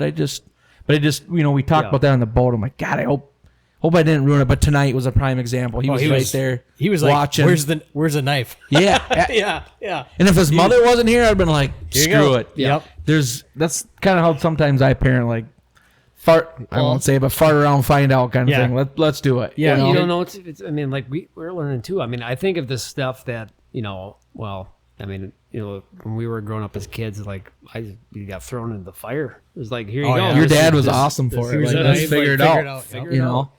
But I look at it like with Nora. Like last year, she's probably seen 5 or 6 deer I'm now. sure. And the first couple times was, she was excited but very kind of sad. But I mean, Sure. They Right. come from a 2.5-year-old girl, and then now to see her where she's begging me to go out hunting, and then tonight she's like, "Oh, that was awesome, Yeah. It was sweet. great." Graydon's the same way. Yep. He'll want to go, and it just depends on the situation too. Like, Yeah, I'm not gonna lie, I've probably been a few little shellfish. I've seen the big buck on hitting the camera. It's like, hey, Dad's gonna go out by himself tonight, Yeah, but you need there's that. times Yep. it's like, okay, come on, and that was it 2 years ago, and you helped me look for that deer, and I completely missed. He was with me. The freaking muzzle loader, I shot. The primer was crap. I had enough time to put it in, and I missed again. And Creighton was with me, and he's like, I can't believe you missed it. I'm like, don't rub Thanks, it in, buddy. buddy. But anyway, Thank that's you. off topic. Kids are especially this, that young where you hit like 3 or 4 and then through to, like your oldest is what, 7, 8. So it's like, there's that window where there is just brutally truthful honesty, because it's like, Absolutely. you do something like that and they're it's like, the- Dad, what are you doing? And you're like, it's humbling, Thanks, but buddy. it's like the best at the same time. It's like, Yeah, oh, yeah. that's hate. That's how you feel. You're right, yeah, It's like, yeah. Figure it Dad's out. got to get better. yeah, Absolutely, yeah. Yep. It's no, you're absolutely right.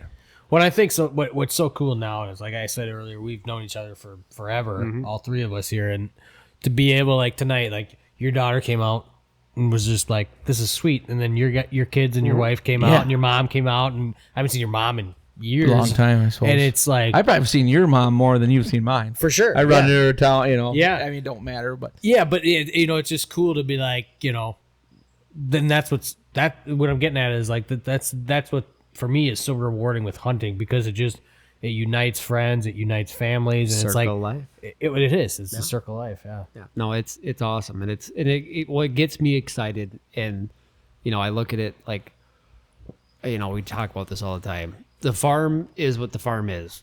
I look at like my dad, my uncle, all those guys had a dream with how they built out this section. They built out their own properties and what my dad wanted to have here. And we're lucky enough and blessed that we have the opportunity to hunt it.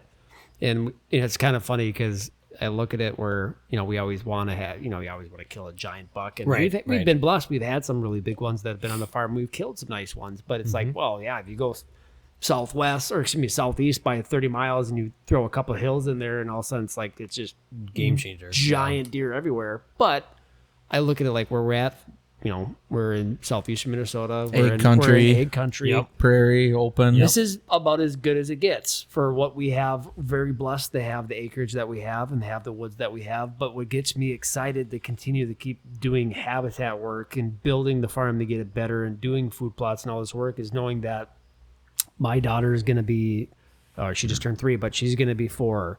My brother-in-law and their kids are getting older. Your kids are getting older. Your kids are getting older.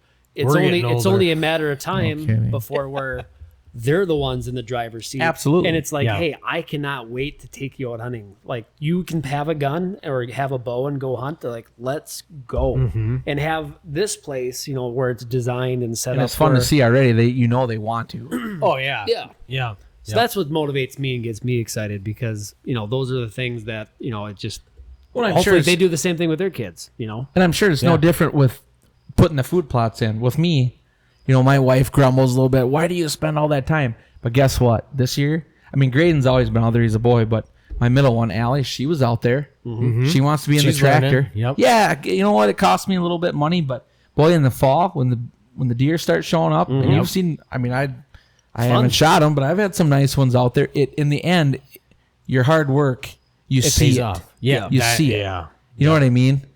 You got to put the work in. Yeah, and I think I'm sure you both would attest to this too. Is like when you start seeing the fruits of your labor pay off, but it's like when your kid starts to show even the ounce of interest in especially hunting, obviously because that's what we're talking about. But your gears just start turning. You're thinking years down the road, we're gonna be doing this, we're gonna be doing that, and the other night or Friday night, Liam was crying because he didn't want to leave. Exactly. He wanted to stay here at deer camp, and then he's excited I shot a doe tonight, but he's probably going to be I guarantee it when I go home tomorrow he's going to be we're going out tonight. And it's Exactly. And now that you shot one, and it's well, I don't want to, but if he wants to go, and burn your buck tag on a doe. yeah. Well, hey, you know what they always say, you can't eat the horn. So That's right. Yeah. But yeah, that's the tough part now. It's I'm probably not going to hunt until mid-October, so that's kind of. You're not going to hunt next week? Well, 2 weeks from now? Well, yeah, that's true. I'll be out there. Okay, But yeah, no, that's a good point. Yeah, we got a good First cold front of the blowing year. through. Yeah, that's a hard one. I'll be just sitting at home thinking about deer. yeah, It's going to be hard. yeah. But, so exciting though. Luke, congrats again. Yeah, Shooting Yeah, deer. absolutely. Yep. Beautiful doe. Jake, thank you for being on. I want to Yeah, hear. absolutely. Thanks for having me. Yeah, no, we've talked about this. We wanted to have you on for a while, but so break us down. I know you said that you're not a big early season bow hunter. I hate the heat. Well, I don't blame you. There's nothing wrong with that. It was 85 degrees and muggy and Disgusting. buggy. You want to know why I don't like the heat? It all goes back to him and David with that first buck. It was warm, and I remember David telling Lisa you got to go to town and get ice and blah blah blah. Yeah. And we talked about tonight, it'd be different if you were set up, with a freezer or whatever. Well, Sorry, I didn't mean to cut you off, but that's why. We had 4 Yeah. people working on one deer. And that made a difference. Oh, we were done. Yeah. Quick. Yep.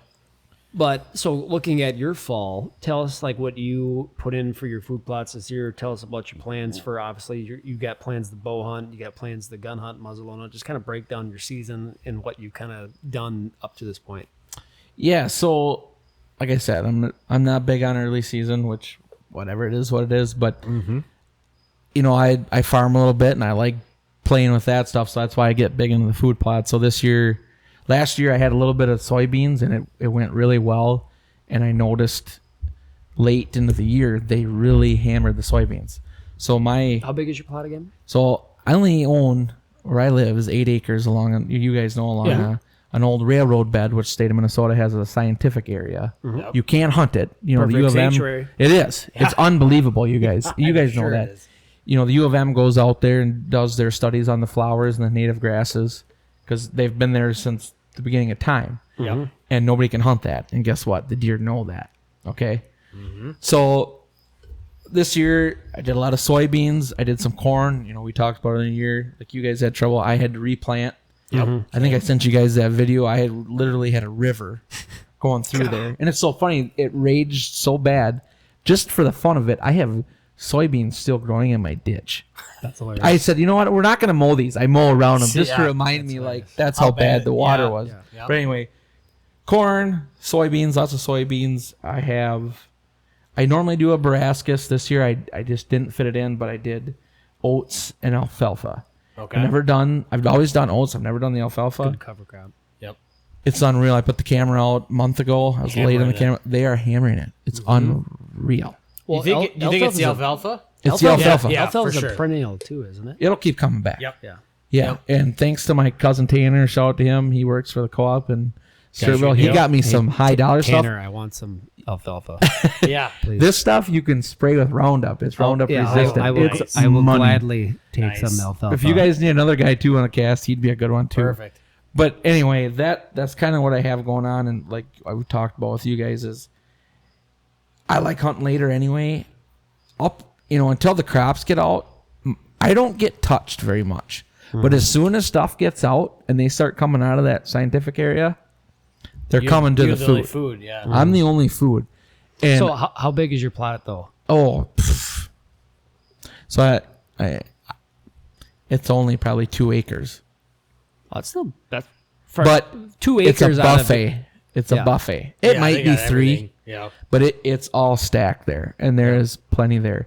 But like I think I told you, 2 years ago, I have video one night right at light. I had 20 deer walking in.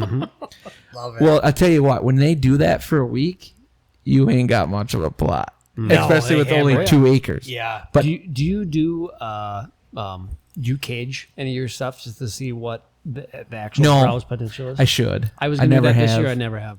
I never have. But the last 2 years, I feel like I've hunted enough. I know. Yep. And It's incredible. I'm not anti-Brascus, but when I would hunt and watch, it just didn't seem like they would hit that as hard as the beans, man. Especially first frost, or I don't want to say first frost, but later.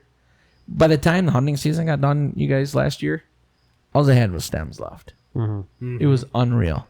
But anyway, with my whole plan, like I said, I don't like the heat.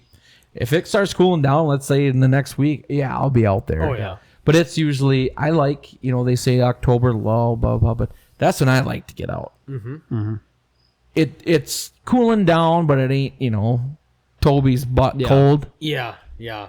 But I like hunting that too. Yeah. And that's because of my little area. That's when they're hitting it. Yep. And like I said, if they're hitting it hard, I only have a couple week window where, okay, they're hitting it and it's going to be gone. I got to be out there. Yeah. Right. And for me, it seems like I've only been out there 5 years. If I can get a couple inches of snow quick, they're hammering on it, and I got to be out there. But the other problem too with me is I'm so small. I have to play my wind. Oh, big time. Yeah. For sure. I have to play my wind because they're coming from And- the And northwest. access too. Which, I mean, northwest is good for me. And absolutely that, too. I have to be out probably an hour earlier than everybody else. Sure. You know what I mean? Even though sometimes, yeah, the big does and the big bucks don't come out to that half hour, but I'll have yearlings out there, and I don't want to bust them. Have you ever planned screening? No, and you've told me for years, and I keep forgetting to do I it. said that screening over by the church looks the only reason I brought it insanely up good. is so shout out to Domain. Northwoods Whitetails, Oh, not Domain. really? Well, it's a mixture of both. Well, there we go. But to both those guys, because I mean, what's 12 feet, 10 feet? Looks I phenomenal. know, and crazy. that sounds amazing. Yeah. I used some of my corn along my Yeah. grove this year the way I planted. I can sneak out like after work quick and get in there. Yep. But if I go, I have two stands. Well, I have two stands. I usually put a blind in so me and Graydon can sit. But if I got to go on the west side, it would help. And every year, during the season, he's like, you got to do that, you got to do that. I start doing it, and I get halfway through the year, and I'm like, damn it.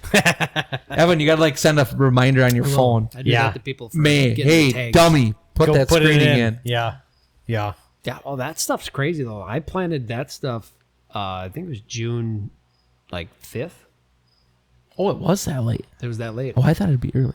I'm not kidding. Was that It that? is Was 10 it that the feet high. sorghum or what? What did you? What were you It planting? is a hybrid sorghum, Yeah. and it talk about. I mean, like that stuff. I don't think it's just like anything. That stuff, you're supposed to treat it right. You're supposed to hit it with your nitrogen. Sure. You're supposed to hit it with your fertilizer, making sure you're crossing your T's and dotting your I's. But, for what we use it for, I mean, it's more or less to enclose our food plots a little bit so they feel a little bit more safe. And that's a big deal because where I'm at, I'm right along the road, and when I've been hunting, I've got some trees coming and stuff. But like and we were young. I helped you guys plant trees. Yep. Mm-hmm. It takes years, but I've had deer sitting in front of me, not ones I'm going to shoot. Well, I mean, it could this year, but and a car goes by real slow. They're gone. They gone. Yep. Mm-hmm. Yeah, that is because you're completely helpless. You can't do anything about it. But the tough part about It's like the people, paraglider. Yeah, don't bring that up. That damn turkey. Yeah. No, but it's like you're just like everything's working out. You're like turkey incident. Yeah, you're like the toms are working in, and all of a sudden a paraglider flies over your head. Yards off the the old man would get so mad. The same thing on the road. Well, no, like for people driving by, but talk about time and trees. I mean, you can't see the house anymore. Yeah, we were talking about that tonight. Same thing tonight. Coming out here as a kid, you could. Yeah. You had the go-kart track out here. There's all down. And I know you guys still do, but it's tougher. Remember, we used to pheasant hunt out front. I mean, you still could, but it'd be a lot tougher with all the trees. Yeah. Well, it's you lost a lot of shot opportunities. But exactly. There's a lot of pheasants, though. I don't remember how many times him and I sitting shooting baskets or whatever, and you see a rooster run across the yard. Get them single shot 16 gauges. Let's get out there. Yeah. I could never hit shit, but that guy good. Yeah. That's fun. Yeah, and that's so kind of going off of that then. So for you, especially on, I wouldn't say like for your property of size that you have and where you're kind of located at, it sounds like food is really the ticket for you to get a successful hunt, like what you had. So I mean, maybe kind of like allude to that. Tell us about that hunt. Yeah, because I mean, obviously we all went to the same school, the same place, south of Hayfield. There isn't woods like out here. I mean, obviously your dad did a great job, but once that crop's gone, there is not. I mean, we have groves and fence lines there. I mean, and there's a big woods to the west. Mm-hmm. After that food's gone, and if it gets real cold, that's where they're going. Yeah. So that's why I need that food. Mm-hmm. You know what I'm saying? Do you think those deer have enough cover and shelter to survive the winter? Close. Or to end a season if you have the food? Very close. So last winter, and we all know it was a light winter, I was getting pictures up until February. Nice. I kept the cell cam out just to see. Yep. It was like after February 10th, I wasn't getting anything. And even the year before that bad winter, it wasn't that late, but mid-January, I was still getting deer hitting my plot. So that's why, for me out there, I call the prairie. Yep. Mm-hmm. Food's a big deal. Yeah. Oh, yeah. Food's a big deal. And my buck I shot last year, the first one that I ever shot on my property, which wasn't a big one, but that was a big deal for me because it was 3 or 4 years. Yep. Mm-hmm.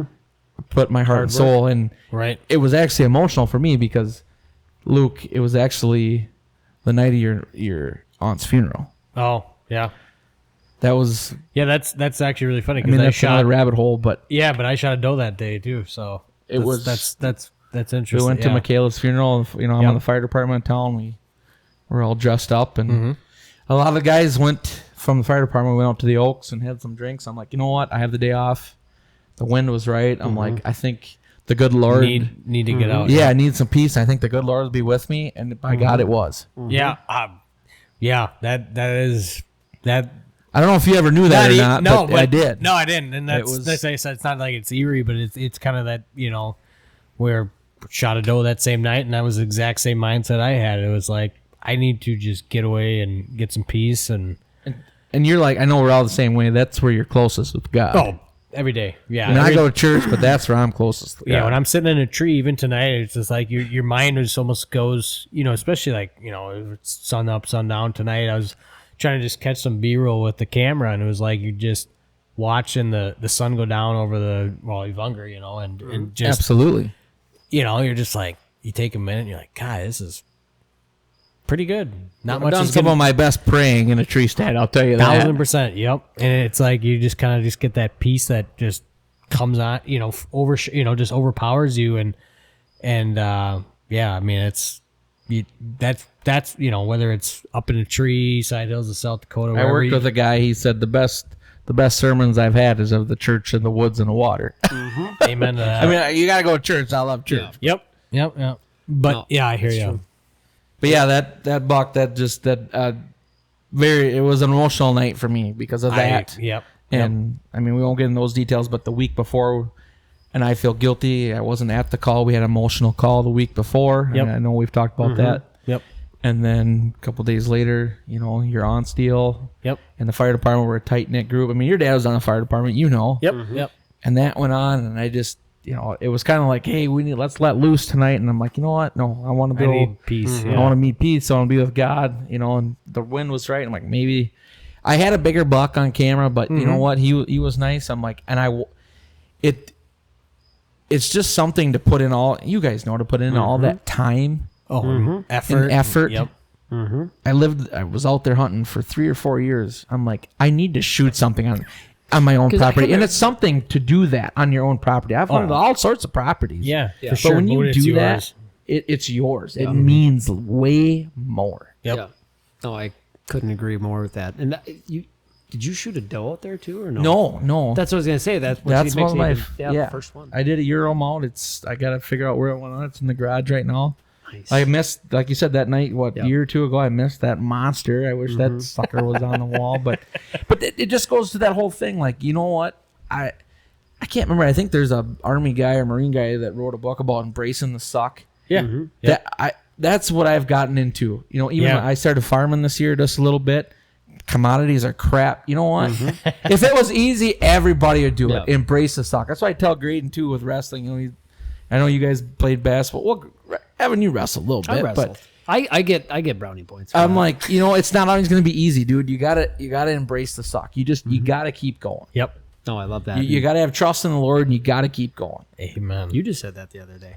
That's probably about my favorite thing about going to South Dakota. But you said that you're just like, I just need to go, just endure some Suck. Some suck, yeah. Yeah, well, that's like Well, boundary waters, yeah. and just like you get Hard time. Not hard times, but it's that saying though is like hard times create easy times. Easy times create. yes, soft. I just heard that the other day. Yeah. Hard times create hard men. Yep. Hard men create soft Soft easy time. times Yep. or soft times. Soft times create hard men. It's like a cycle. Yeah, and it's so true though, because I mean that's like a completely different rabbit hole to dive into, but like you almost get too comfortable with, and this sounds weird, but like with life, like, and maybe comfortable is not the right word, but like I think it's the you get so like into it where you're like, God, this, you just get into the cycle, and then when you have that opportunity to embrace the suck, whether it's My Just- well pump going out. I don't mean to cut you off. Yeah. My well pump going out the other day. You just assume you're always going to have water. I didn't have water. We had a house fire. I got home at midnight. You reek like a locker room. I smelt like smoke. I'm sure you remember your dad coming home. yeah. That's the first thing you want to do, take a shower. And I don't have water. Yeah. And okay, yeah, I'm pissed because I can't take a Yep. shower. But then it's like, holy crap, I need to have water for my family. Right. Yeah. Those are some humbling moments in time. Yeah, granted, it cost me $2,300, but you nailed it. Humbling times. Yeah. Yep. Yeah. And that's where, especially with kids, it's like it brings a whole new element into it where you all of a sudden it's like, it's not just me that I'm Exactly. looking out for. And then you get married. It's like, okay, it's not just us I'm looking out for. It's, kid A, B, C, X, Y, Z. And it's like, your priority shifts so much. And this goes to what we've talked about on here too, about, not only with like having to be a strong father and be a role model for your children, but also be it, you're like, okay, I'm doing all this.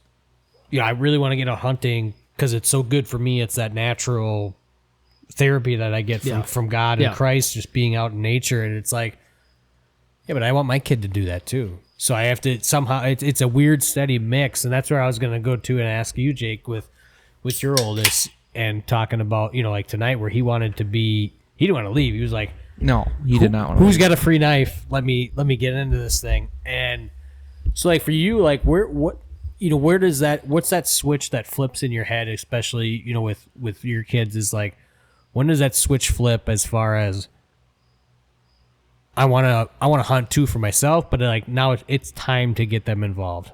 It's a fine line, I'll tell you Yeah, that. it is. Yeah. It's a fine line.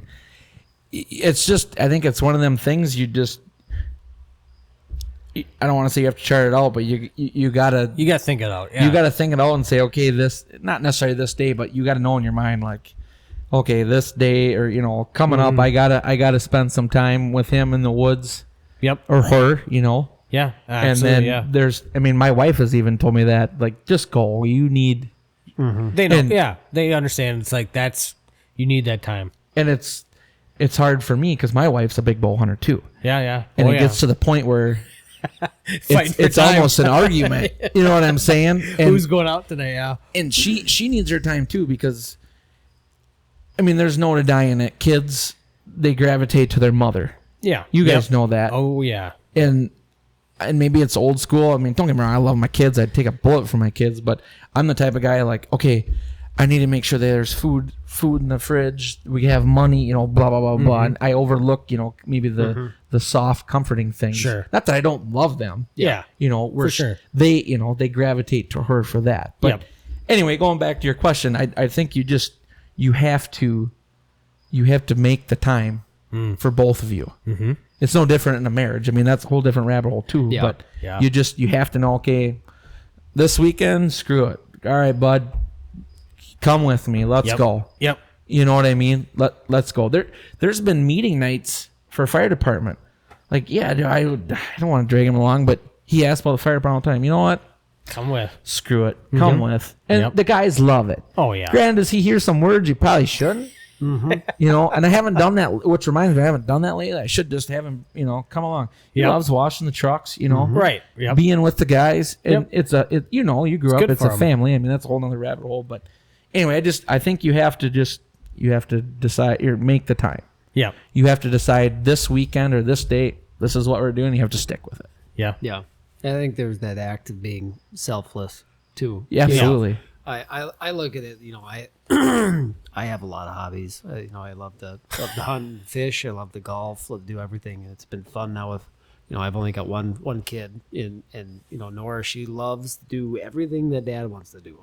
That's awesome. Tonight's a prime example of that. Mm-hmm. But, that's where, you talk about humbling, kind of humbling yourself and just being like, yep, we just got to do it. You just got to come with, and we're going to do it. I look at it, for her, like some of the best times I've had has been just having her along, going golfing together, going fishing together, going hunting together. And I think God also talk about, like, that night that you obviously missed that buck, but you had that opportunity. I think God, everyone, he sees those opportunities and blesses those opportunities too. Because I look at it, some of the experiences I've had with Nora, or encounters I've had with Nora out hunting and stuff like that, where it's just like, I don't know if that would have happened if I would have been out by myself, and it's cool to bring them with those experiences, and they get to go through and And it can be a teaching moment too. Graydon was upset. Well, Dad, you bet. I'm like, hey man, this is hot. Happens. It's gonna happen, Mm-hmm. and it will happen to you. It isn't sunshine and roses every freaking day. Yeah. You need some adversity, right? Absolutely. Yep. Absolutely. And I feel like that's just, that's the hard thing though. It's where it's like they get to that certain point of, talking about humbling yourself. And I haven't had that happen to me yet. And it's going to cross that road someday where it's going to be October 31st and it's going to be primo cold front coming through. And it's like, well, yeah, Dad's going to go slock a monster. But it's like, well, you should probably go slock a monster than, passing that torch where it's like, I would rather see you shoot one. So that's that's where I'm ready for the kids to start hunting. So whenever the boys want to come out and hunt, or the girls, like, come on. Yeah. That's half the fun. Yep. That's all the fun. Yeah, it is. It is. Yeah, it is a whole. It's something like you always know you want to be. Well, not always. Sometimes I guess, but like you want kids someday, and then when you start to have them, God willing and stuff. But you like I said earlier, priority shift. But it's you start to see your life through a whole new lens. Oh, it's unbelievable. Oh, it's like, like you wouldn't understand some things until you have kids, and it's like, no, I understand 100% what people say when they have kids and wanting to be a better person for your kids. And then you start, like as soon as you hold your first child and stuff, and you're like, oh yeah, I got responsibilities now. I got to. Well, do you guys remember the 9 months beforehand your first kid? I was scared shitless. Oh, you got to take all these classes, and maybe we should have. Caitlin and I didn't, but I don't think it would have mattered. You're never going to be ready for those Yeah. nights No. where they're screaming, they have a temperature, it's your first kid, and you're like, do I take them to the emergency room now or not? And then it's like, when do you know? And then it's like all of a sudden you have this kid who now is communicating with you and talking to you and is like saying, hey dad, let's go hunting. Yeah. Your day is like, you're like, let's go. when did this gray get into my beard? Like but and then that, like you said, Evan, that's a whole new life for you. It's like, now you get to raise your kids outdoors. You get to just not only embrace, you get that peace and tranquility when you're in the tree stand by yourself, but now you get to pass that on to your kids and show them the importance of, like tonight, like you shoot the deer, you process the deer, and then we get to eat the deer. Consume the deer. Yeah. That's why God put it on this earth. Correct. 100%. Yeah. Speaking of that, are you ready to take a bite of that heart? Let's get it. It's in the cooler. Let's go. Rite of passage. It is. I've never done it like that before, and I should. I really should. No, it's and that's awesome, and we're all very blessed to have kids, and I think honestly to have just the mindsets that we have, and I hope and pray that our generation and the generations to come can have similar mindsets. Not saying we're perfect, because we're not. Absolutely Nobody's not. perfect. Yep. But from the mindset of wanting to have that continual generational growth of growing the sport of the outdoors, growing the sports of Well, and it's up to us. You know, 100%. We're the caretaker. I get the outdoor caretakers. news every week, and not every week they talk about it, but they talk about there's less and less hunters. Well, guess what? It's up to people like us to keep it going. Yeah. You know what I mean? Yeah. Well, that's a unique point too, because you do get some rubbing of the shoulders. We'll put it that way, of hunters, right? You've people like thinking it's you against the next guy, and it is to a point, but at the same time you're all looking towards a shared view, a shared goal of conservation, right? And it's tough too because like I said, I love the outdoor news. I read them every week. Shout out to them. But there's been articles in there too about how some people complain about, there's no young people, but then they don't do anything about it, or they, no, I don't want to be, Coming into my spot, yeah, right. Well, we could go down about 9,000 rabbit holes with this one.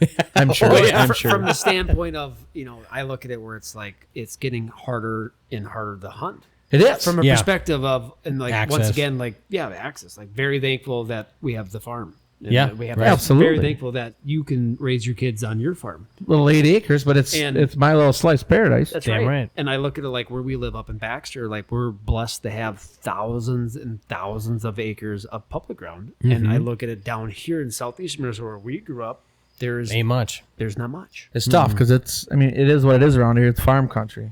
Yeah, well, You know? and the spots you do have, you're so close to Rochester, where everyone and their brother is hitting those spots because Or paying big bucks for it. for those leases. Exactly. Yep.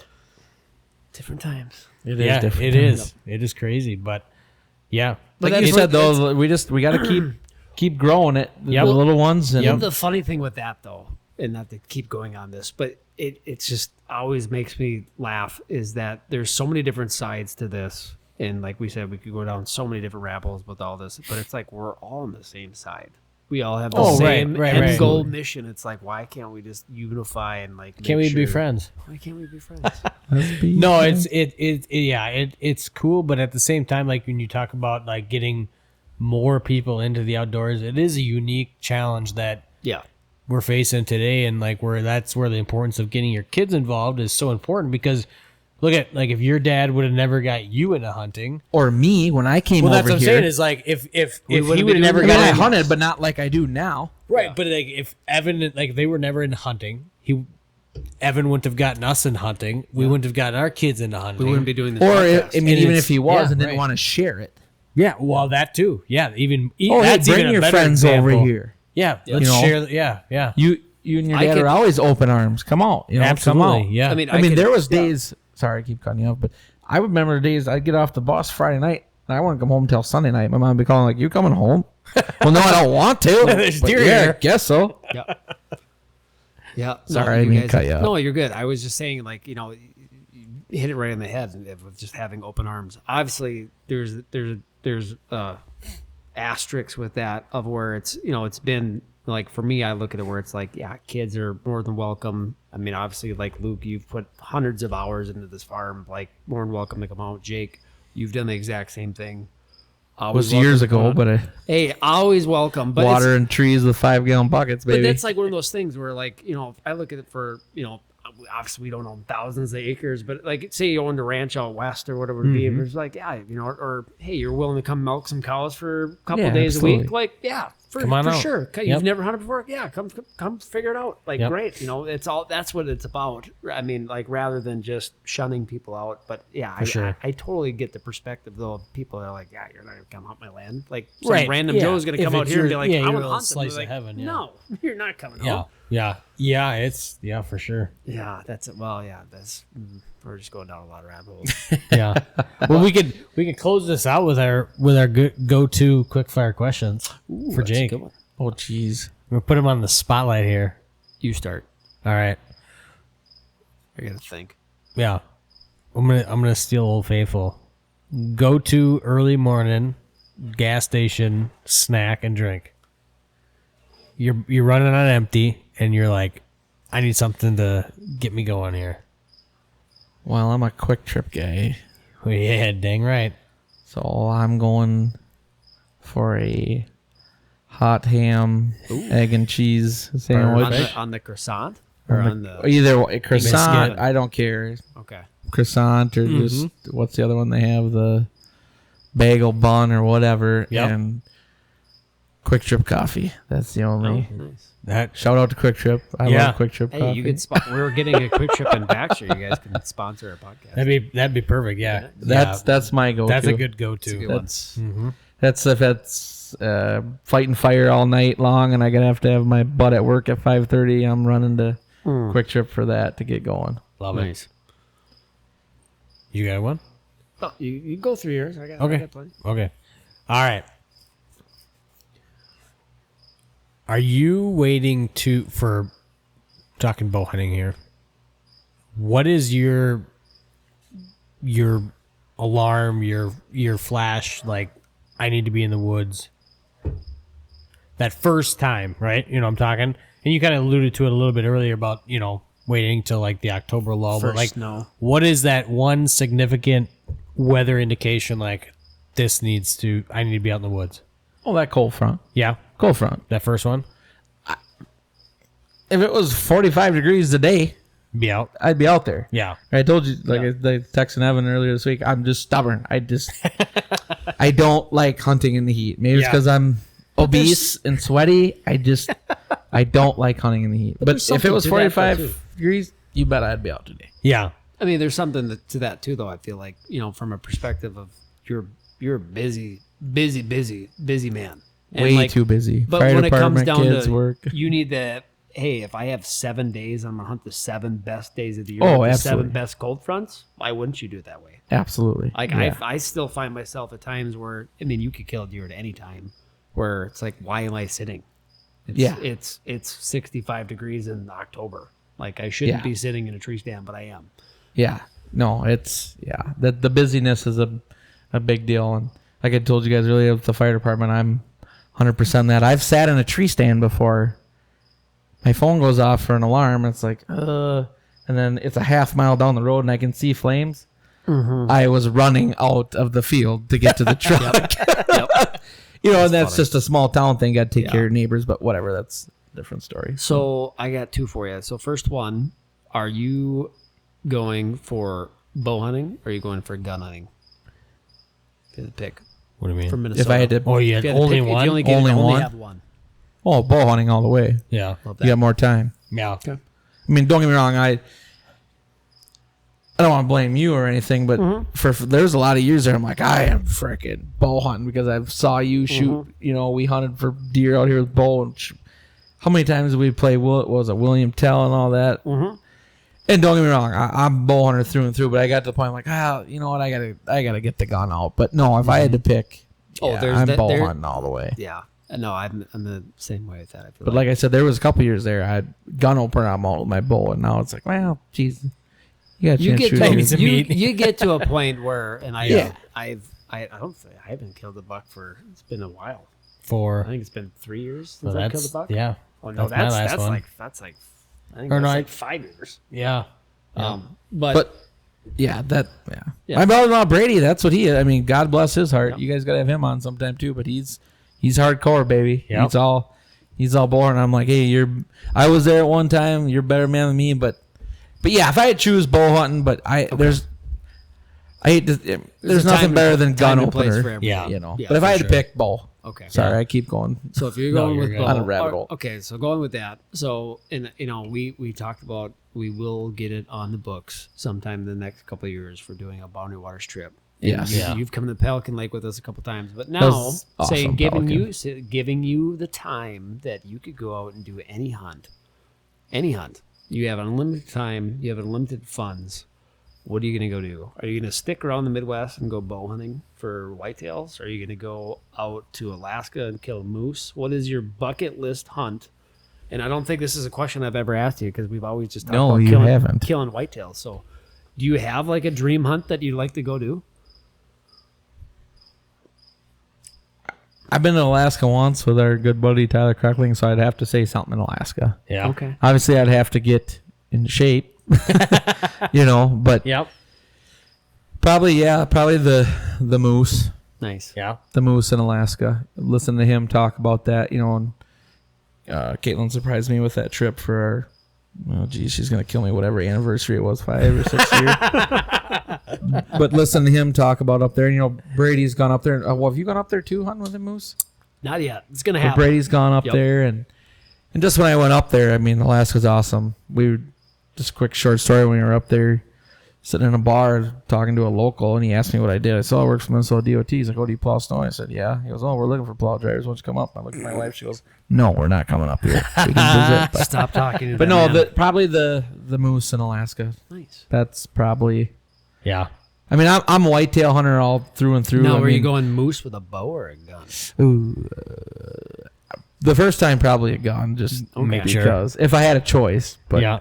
See, I don't think I would go with a bow. Yeah.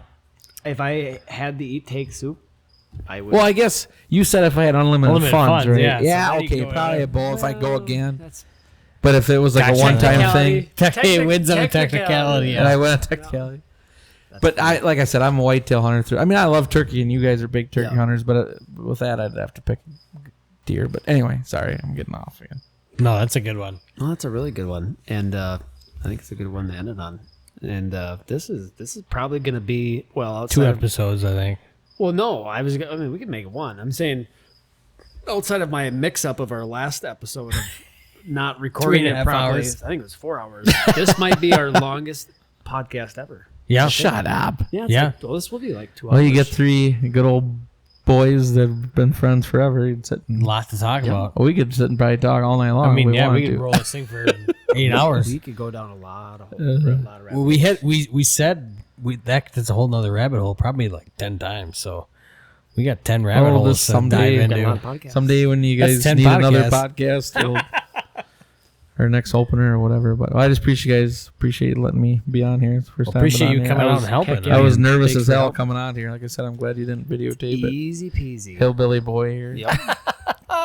Pretty sure I No, got grease it's, and blood on the pants from working on the tractor. That's all right. That's the best way to do it. Yeah, no, this has been a really fun one, and thank you guys for everybody listening. And this is our first rendition of Doe Fest. Yeah. Doe Is it Camp, really? or I don't know. Doe camp, whatever you want to call We it. did it last year, but I mean, we just started the podcast, so Yeah. this is the first version of that. First annual. So you go. we'll keep making it a thing, and hopefully we can keep getting more and more people to come out, and we can have unique guests. And Jake, thank you again, and Yeah, thank you. hopefully next year you can have a bow in your hand, and it's gonna be hopefully there's a cold front. Maybe we'll have to do it this winter when it's cold and I like to hunt. We'll do this. There you go. Hey, we could do another We do Doe a Fest late muzzle season. loader camp. I love the muzzle loader too.